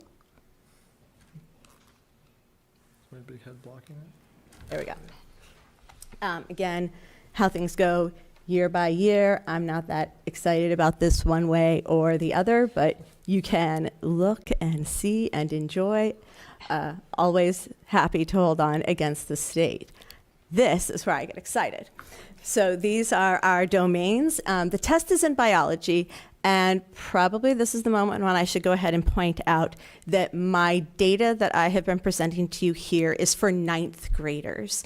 And so it's called the 10th grade MCAS, and we do have a handful of 10th graders who have moved into the district that are taking it, but biology is offered in the 9th grade in Foxborough, and so they take the test at the end of 9th grade. So depending on where you look online, what data you're going to see, because the state reports on the current 10th graders in one place, and the state reports on what happened this year in a different place. And so I'm reporting on what happened this year, because we don't really need to rehash what happened a year and a half ago. But having said that, when we get to this slide, most years I tell you, oh, it's no surprise they did really, really well in ecology. That's the last thing we teach. And then and last year I told you that, well, molecules to organisms, a big chunk of that is taught in the fall. And it was not as great a margin over the state as it is this time. They went back, teachers took it really seriously, but also we began major curriculum shifts 3 years ago, which you've heard me talk about before, but it started with physics, it moved to chemistry, and we're now in biology. And last spring, our biology teachers were brave enough to take on piloting a whole unit in a completely new curriculum at the end of the school year. And that meant that they were piloting the ecology unit, their first try at it, at the very end of the school year. And so while they'd all been trained in it, we've heard it takes 3 to 5 years in order to really get your footing in a new curriculum. And some of them did not quite finish the ecology unit before the MCAS came around. So we don't quite have the strength in ecology that we've had in the past, but we're glad to see that the extra effort in molecules to organisms paid off. In hindsight, we might not have done that. We might have gone ahead and, if one unit, do it at the beginning of the year, because now that we're doing ecology at the beginning of this school year, we're seeing so much buy-in from the students. And after 3/4 of the year doing things one way and making that major shift in the spring, some of the kids were not feeling flexible about a shift in the learning dynamic, whereas this year they're considerably more invested in the entire process. And it's now a very, very different curriculum. We'll get to all of those topics throughout the year, but they come up clustered together now. There's no PowerPoint instruction. There are PowerPoints, but they say things like, take out your science notebook. It's all about students making observations and asking questions and designing their own investigations and figuring things out. And will they learn that the mitochondria is the powerhouse of the cell? Probably. Hopefully they won't recite it rote like so many of us do. They'll just remember that that's what the mitochondria happens to do. Maybe? Nope. Here we go. I also have the line graph, and we did have several questions where the students beat the state averages by double digits, and 4 of them were those molecules to organisms. So give a big shout out to our biology teachers for making that push last year. I did want to talk about our other new curricula as well, and how well those are being received by the students and by the teachers. We started by adding modeling physics and 1 class from PLTW in our first year of our new curriculum after the curriculum review. We moved on to modeling chemistry and yet another project lead the way class, so that we had 2 engineering classes as of last year. And as of this year, we are now doing open sci-ed biology, and we added both an additional engineering class for project lead the way and the principles of biomedical science. And this has just been a huge lift for the entire science team. It's not just learning the new content. It is a completely different way of teaching. And many of them are veteran teachers, which makes it a little difficult to accept that there's a completely other way to do things and that it's okay to do that. And they've just been 100% going for it, and it really shows in what the students are able to do. Awesome. Ready? Guidance. Thank you very much. I'm Andy Servideo. I'm the guidance director at the high school. We're going to start with talking about some PSAT data. For as long as I've been at Foxborough High School, this is year number 19, we have provided the PSATs for all juniors. We pay for the test, we organize the test, we register everyone. So all the students really have to do is show up on test day in the morning. They take the test for a couple hours, and then they go to their regular classes. So we value the exposure to the test. It gives students the ability to see kind of where they stand, and then usually gives them about 6 or so months to kind of have some targeted interventions for themselves to figure out where kind of some of their pitfalls are, so they can practice for the actual SAT in the spring. So we look over the past couple of years, 22, 23, 24, and then we really compare ourselves to the state and national averages. We're about the same year to year. We fluctuate up a little bit, we fluctuate down a little bit. I'm not overly concerned about any of that.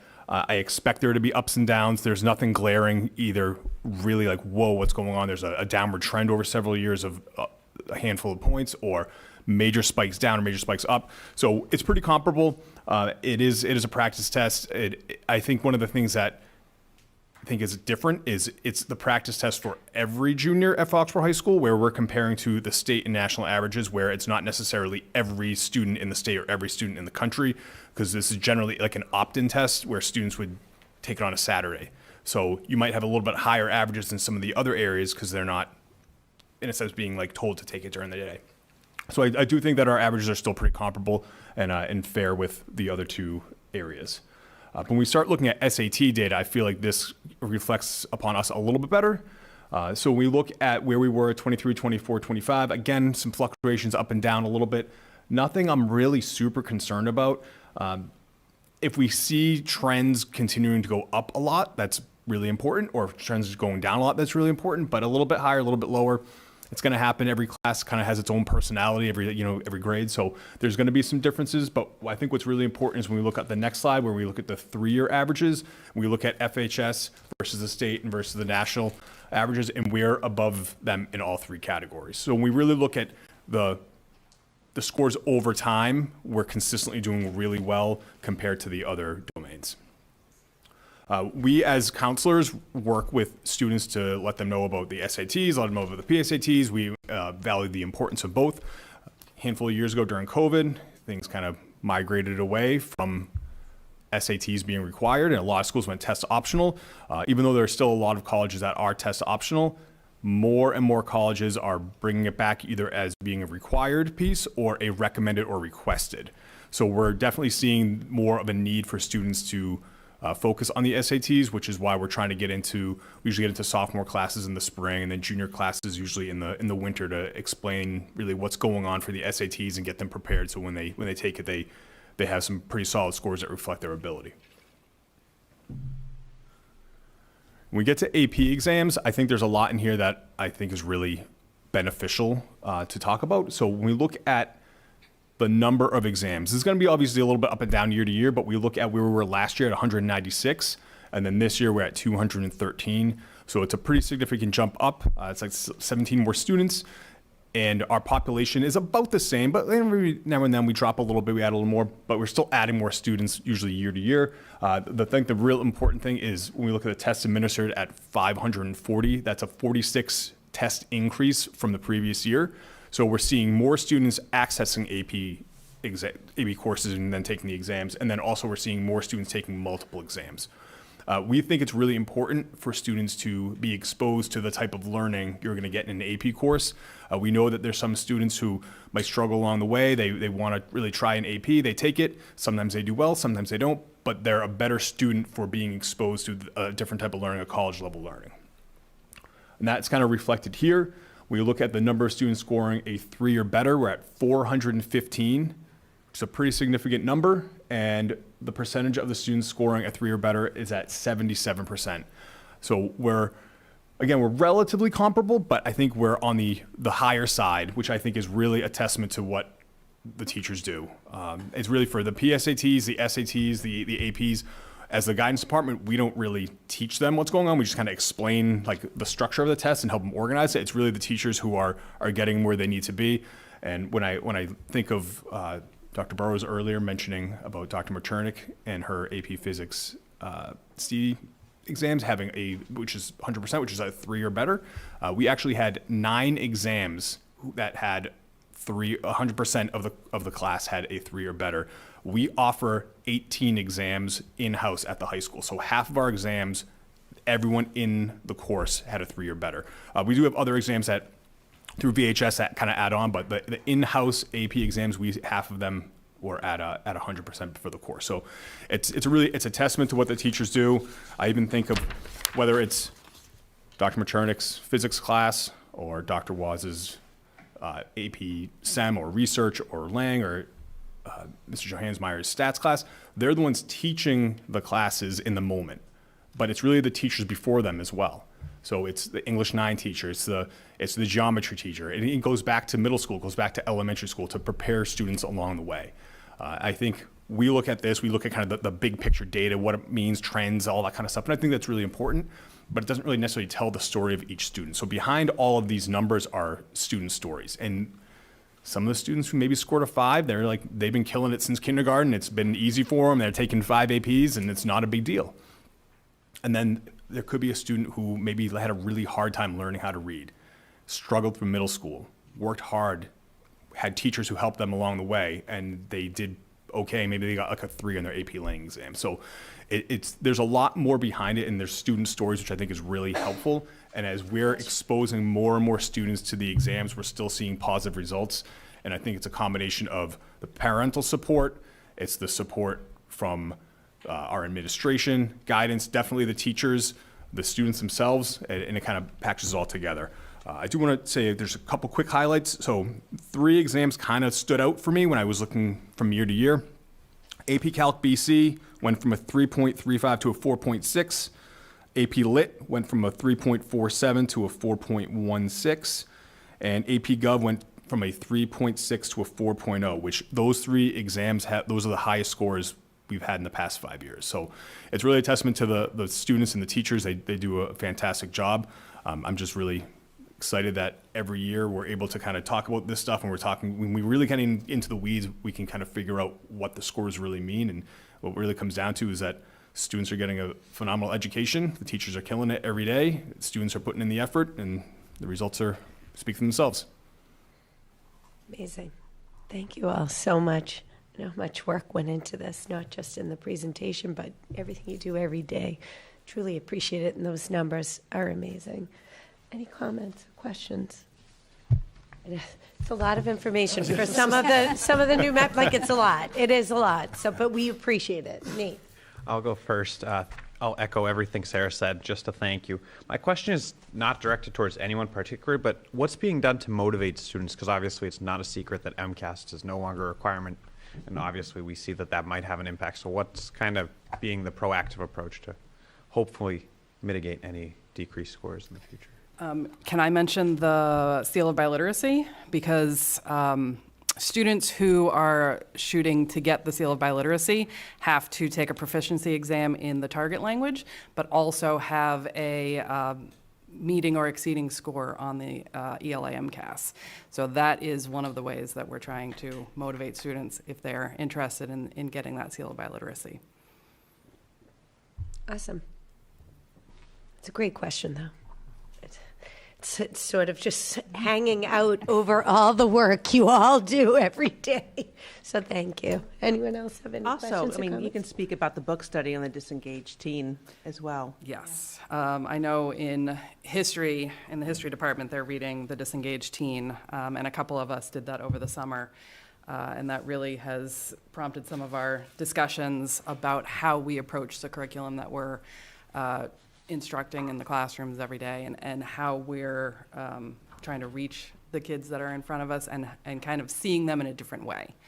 So I highly recommend, if you have not read The Disengaged Teen, it should be number 1 on your list. It's really, really good. Really eye-opening. Awesome. Thank you. We really appreciate you guys being here, and we appreciate all the work you do every day. Just not enough thank yous in the world, really. Awesome. Thank you. Thank you. Thank you. Appreciate it. Thank you. Thank you. Ton of work. Ton of work by all. Yes.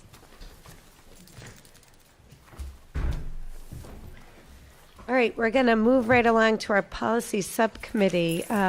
We have a second reading of policy IKF-E, the competency determination, on the table. So I don't know if you want to kick it off with anything. Sure.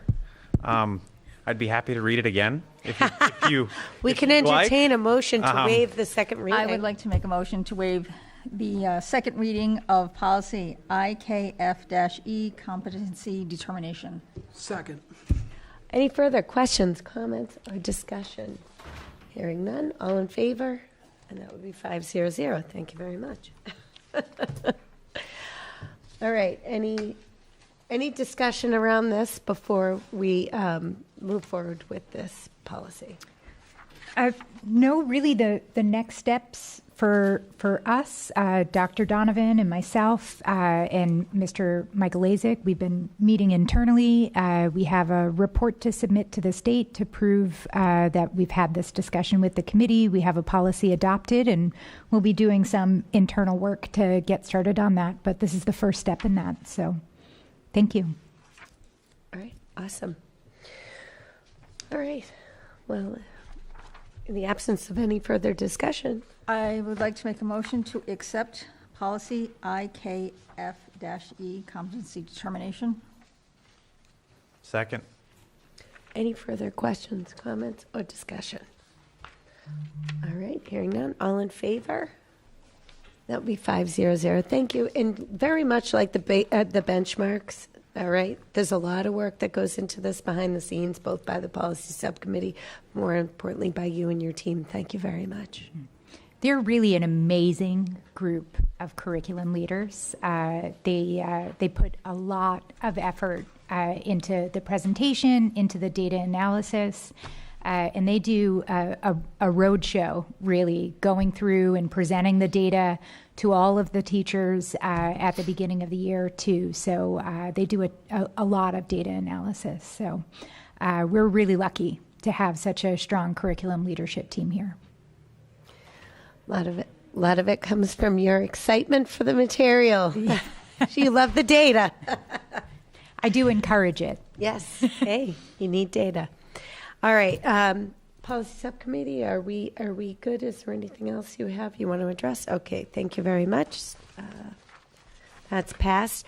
On the subject of subcommittees, we are now with a new, with Allison joining us, we have a new makeup, and this is an opportunity for us to have a discussion as a committee, and just to look at the policy and the budget subcommittees, and sort of the work we have before us. We are getting into budget season policy.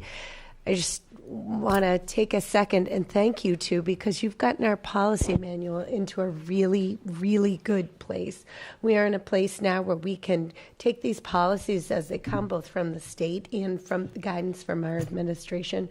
But I just want to thank you, and I want to thank Brent Reuter before, and thank you, Pat, for all the work that you've done. I know it's been a really heavy lift, and I just want to let you know that I appreciate the work that you've done. So I know the committee does, I know the administration does, and you've put the districts, you've positioned us very well, so it's much appreciated. That being said, at this point, Michelle, you currently sit on the budget subcommittee, and right now, Nathan, you're sitting on budget with Pat. Alice, Policy. Sorry. Policy. Sorry. It's late. I'm sorry. I know. I'm sorry. But this is an opportunity for us as a new committee to have discussions and see sort of where we want it to land. And I think it's important for us to do so. Can I kick it off? Sure, please. Well, I'll echo all of your message, and I'd like to just thank Pat. You jumped straight head on into it.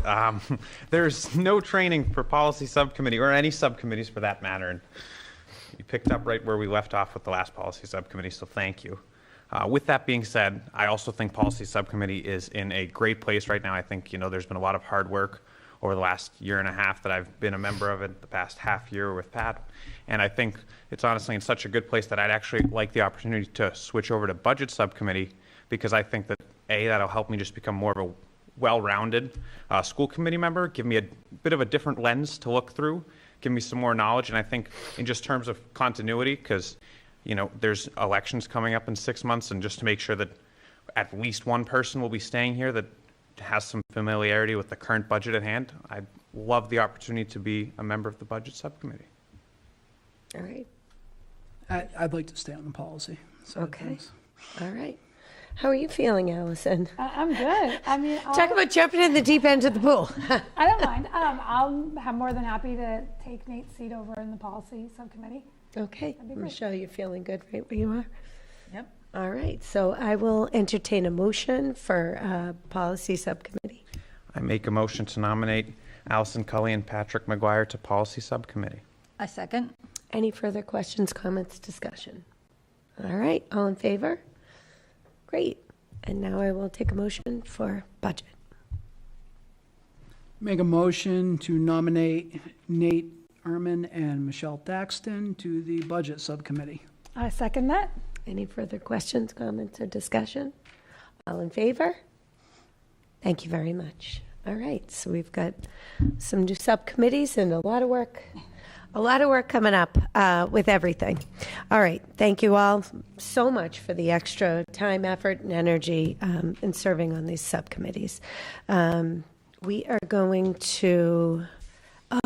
part of what we needed to talk about was upcoming subcommittee meeting dates. And Dr. Burtis, you might be able to, I believe it's just going to be budget subcommittee, and you might be able to kind of guide us through that discussion? Yes, we need to try to get a date on the calendar for the subcommittee because we've got the December school committee meeting that is coming up very, very quickly, and we want to be able to meet prior to that school committee meeting. So I don't know if it's easier for Jamie to reach out to try to kind of poll your, schedules and see what might work best. So we have our next meeting for December. Oh, I'm sorry, it's in purple. The 10th. Right. Okay. So That's soon. Yes, it is. So with that, being said, again, you guys don't need to scramble right now, but if it's better for Jamie to reach out to each of you to try to schedule, but that we need to have that done before the. And there'll be multiple budget subcommittee meetings, multiple. And this will be more just to kind of get an intro before just that first blush of the committee presentation on the 10th. Sure. Okay, thank you very much. So we're going to leave it like that as long as it's okay with the committee. We're going to leave it that Ms. Quattrini will reach out and you guys will schedule that before the 10th. Again, thank you very much for your time and effort on that. Okay, next up, mathematics curriculum review, updated purchases. Sure. So I tried to include as much detail as possible in this memo to make this very clear. As you know, at the most recent town meeting, they voted to approve that we can now move to 5-year licenses. So the most recent math curriculum review purchase was purchased as a 3-year license. I have it listed here as Alex Adventure, K-3, and Reveal Math, grade 7 and 8. The total dollar amount for that purchase was $74,174.72. What we'd like to do is we'd like to work with McGraw-Hill and actually get a credit for that amount and get a revised purchase for a 5-year license. We had already budgeted for this amount. We just needed to wait for the town vote to approve the 5-year licenses to be able to move forward with this. It makes our annual cost for licenses, it moves it down from about $25,000 per year to about $19,000 per year. So it is a cost savings. There's a real advantage for us to take advantage of that. So I do need your approval to go ahead and make that change. Great. I make a motion to update the math curriculum review purchases to a 5-year plan versus a 3-year plan. Second. Any further questions, comments, or discussion on this? Okay, seeing none. All in favor? Thank you very much. And as we saw tonight, that's money well spent. Thank you. Great. We're going to move right along to the acceptances of donations. And now Ms. Sheridan is not here, so Dr. Burdos. So I think Ms. McCarthy, are you going to come up as part of this and speak a little bit? Okay, I wasn't sure. So this first donation here is a scholarship donation, a memorial scholarship for William and Marcia Perry Memorial Scholarship, and you have the information there, which is very generous, to be awarded to 2 students each year in the amount of $2,500 for 20 years. So it is a wonderful, generous, thoughtful scholarship to be awarded. Thank you so much. It's amazing. And Ms. McCarthy and Ms. McLaughlin will be able to have a hand in selecting the students that go forward for that scholarship as well, which I think makes it even that much more meaningful. For sure. The other donations that you have there is from the John D. Langley Foundation for the Ski Club grant, and that is to assist with our ski club for students, and that one is in the amount of $1,176. And the last one is from Wegmans, which is one that we have had in the past, and again, a donation that is to go towards the drama program at the middle school, and we are very appreciative of that one as well. Wonderful. Thank you very much. Do we need to vote on them separately, or are we voting on them as a Separately. group? Separately? All right. Yes. So I make a motion to accept the donation for the William and Marcia Perry Memorial Scholarship in the amount of $100,000. Second. Any further questions, comments, or discussion? All in favor? Thank you very much. Wonderful, wonderful thing. Thank you. Next would be the ski club grant. I make a motion to accept the ski club grant from the J.D. Langley Foundation in the amount of $1,176. Second. Any further questions, comments, or discussion? All right, all in favor? All right, thank you very much. And then the Wegmans gift card. I make a motion to accept the Wegmans gift card in the amount of $200 for the Ahern Middle School Drama Club. Second. Any further questions, comments, or discussion? All in favor? Thank you very much. All right, appreciate it. Now, we are going to move on to the MASC wrap-up. I can't do the drum roll, but I'm super excited about it. Last week, I had the privilege of joining Michelle and Allison and Dr. Bertos at the joint conference for the Massachusetts Association of School Committees and the Massachusetts Association of School Superintendents. And what a nonstop thrill ride it was. It was really exciting. We had breakout sessions every day. We had at least 3 to 4, if not more, different sessions we were able to sit in.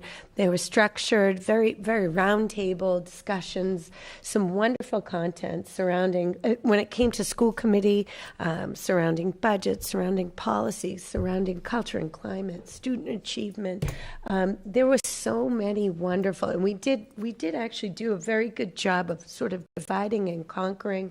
We were able to hit pretty much all 3 of us, or 4 of us, were in different seminars all throughout the Hyannis Convention Center, and it was just so vast. And sometimes it took you 5 minutes to go from one end to the other to get to different classes.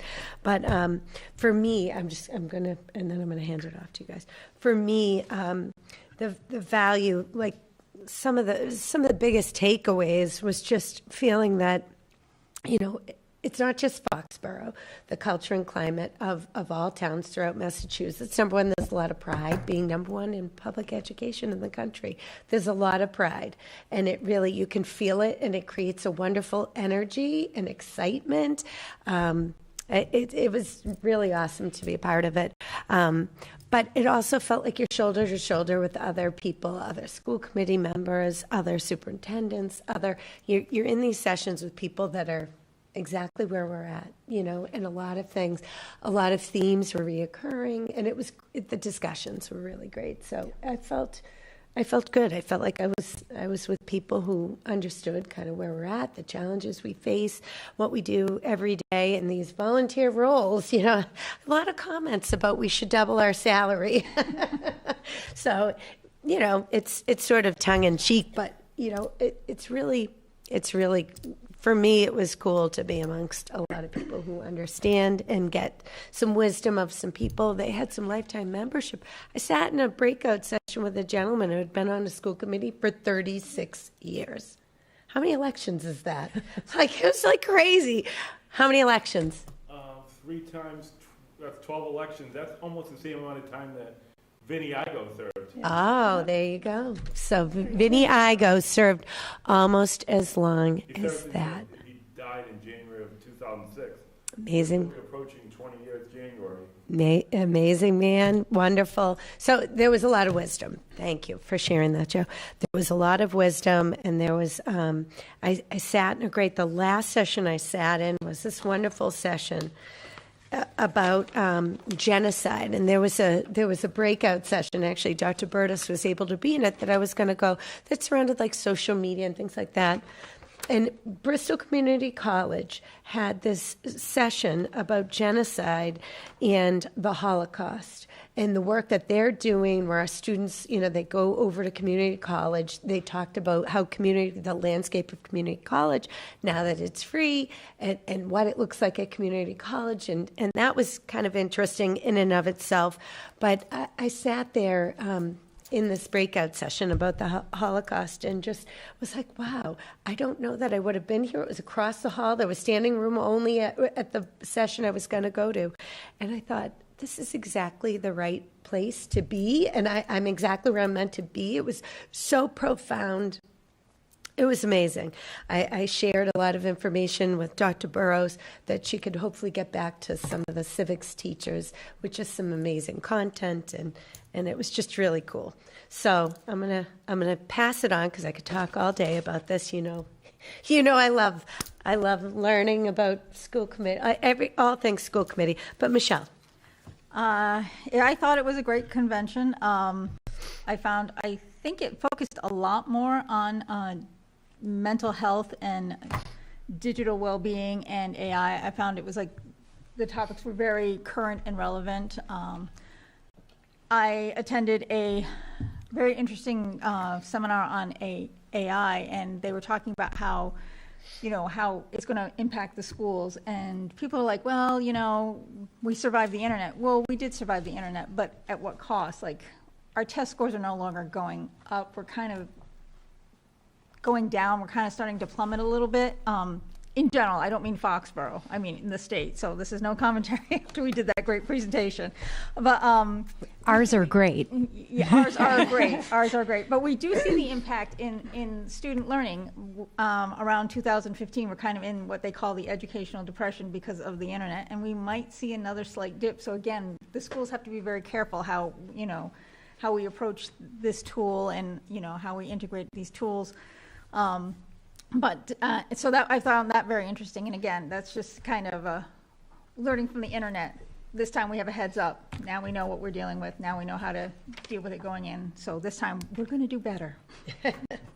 But to comment on what Sarah said about being in the room with all those people, it shows you, again, how great Foxborough is. People are talking about the lunch programs. Well, we do our own lunches. People are talking about the struggle with the buses. We own our own buses. Like, Foxborough is very, very lucky to be where we are because of everything that we have. Half the room that, was trying to talk about and sell us all their services is like, we take care of that ourselves. We are fortunate. And every time we say, they start looking at the tag, well, where are you? Foxborough. Oh, Foxborough. Yeah, you're set. So it is nice, and it's a good feeling to know that this is what we're coming from, and this is what we're representing, and this is what we have. We're in a good place. Yeah. So this was Allison's first year. Tell us what you thought. It was my first one, and I think Sarah did a great job on guiding me on some of the seminars to go to, because you're looking at it and they had the description, but still kind of thinking about what's the best for me being in this role for the first time. So thank you for all your guidance. It was very, very helpful. But I would say that was probably my biggest takeaway. One was seeing what a wide range of school committee members that were there. You had people that were just like me, their first time, and then people that have been there for 10, 20, 30 years, and sharing their experiences being new and what they're doing when they're first entering into this position, and then people, what they've accomplished in their, 30-year terms in doing this. So that was amazing to see. And I thought for those towns that are keeping those people, like, they must be doing something right, and they're retaining those, individuals in there that are making the good decisions for their towns. So I thought that was really, really nice. Everything was very timely, like Michelle said. A lot of the curriculum that was there was exactly what I feel like you need to hear.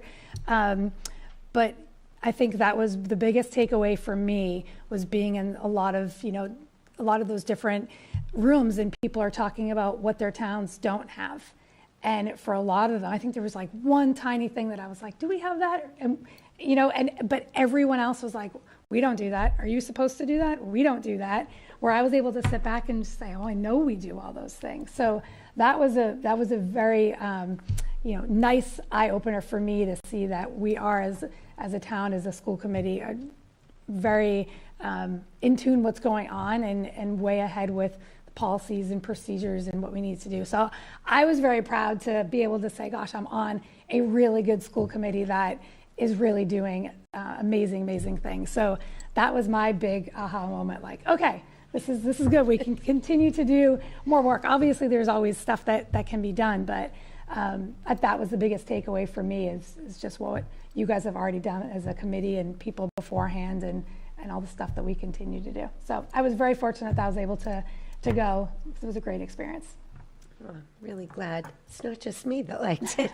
Dr. Burtis, do you want to add anything? Sure. I think that one of the things that struck me was the amount of sessions that are on digital wellness and social media, current trends in education and what's taking place as far as the developments, the legislative updates when we see things such as the cell phone bill, looking at other bills that are before the legislature right now, whether it's financial literacy or some of the others, and just where we are with those, talking with other colleagues from districts and what might their struggles be. I think that one of our keynote speakers, and I brought this with me because of Amanda Ripley, who's the author of High Conflict, Why We Get Trapped and How We Get Out. She's also the author of the New York Times bestselling book, The Smartest Kid in the World.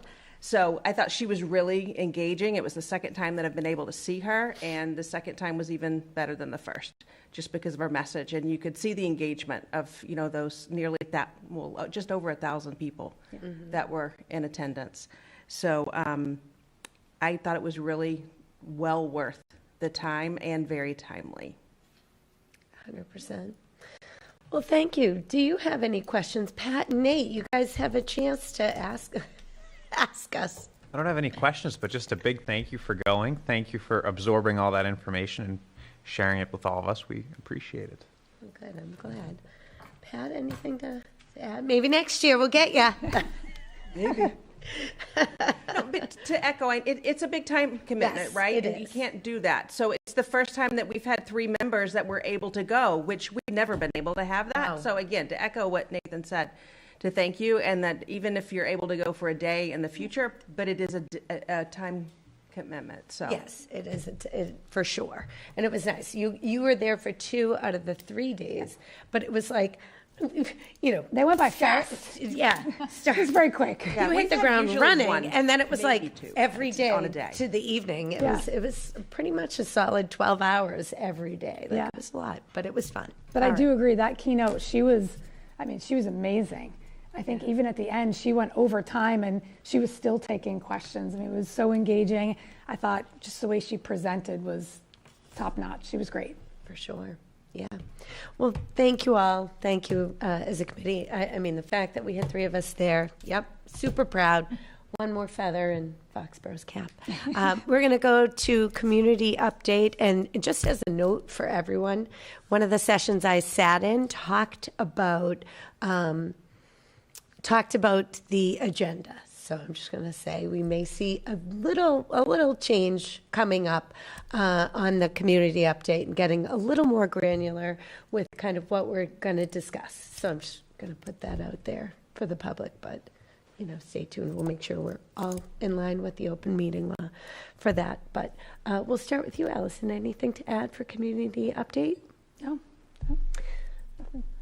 Anything going on, Michelle? Yes, CPAC is working with the rec department and YMCA to have a sensory-friendly area in the Light Up the Town event that will be occurring, that I'm sure Nate will be talking about. So this is the first time we're doing something like this, so, we hope it goes well. We're trying to think of what would work best. Again, if it works well, we'll do it again and we'll refine our processes, but we're going to give it a go.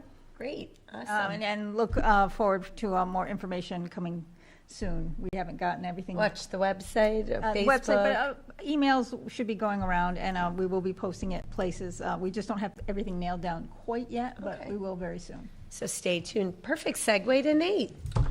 It is. So Light Up Town is happening November 29th from 4 to 7 p.m. on the Foxboro Common. Besides the 4 to 7 p.m. portion, we'll get there. There's a full day of activities happening throughout the day everywhere.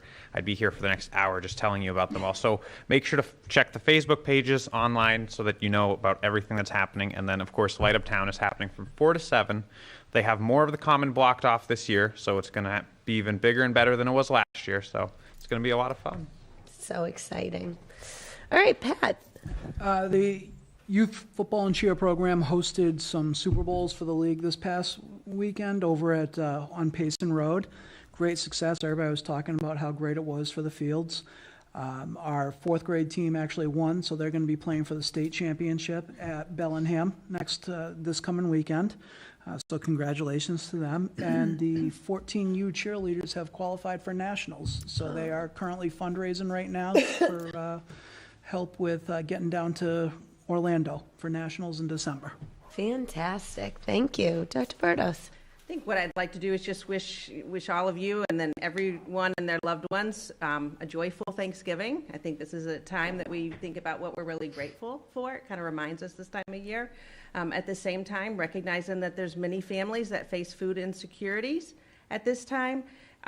So generosity makes a real big difference. And with that, I want to make a point of kind of recognizing one of our students, Daniel McLaughlin, who is our 351 ambassador, who's been running a food drive and coordinating that with all of our schools and so many people that have donated and that has gone to the Foxborough Food Pantry. So again, to thank him and just everyone's generosity really makes a big difference. So to wish everyone a healthy and happy Thanksgiving.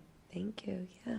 That reminded me that on Sunday morning at the charter school, Personal Best sponsors sort of a Meals on Wheels thing. They're looking for volunteers for families to bring a couple meals out to local people in the neighborhood so that'll be Sunday morning at 9 a.m. at the charter. I remember seeing that. Great, thank you. Nice. Yeah, thank you. Great share. Well, I have nothing to share, but that was wonderful. Yes. That all sounds great. Okay, Stevie, Yasmin, thanks for hanging in there. And do you have anything you want to add? There's a blood donation truck at Patriot Place down by Davio's. So if anyone is by there, go give them your blood. Awesome. Yasmin? I don't have that. Thank you. All right. I don't really have anything, but I said I would say good night to Ariana and Enzo. So I wanted to thank you all, and I will entertain a motion to adjourn. I make a motion to adjourn. Second? All in favor? 500. Thank you all for being here tonight.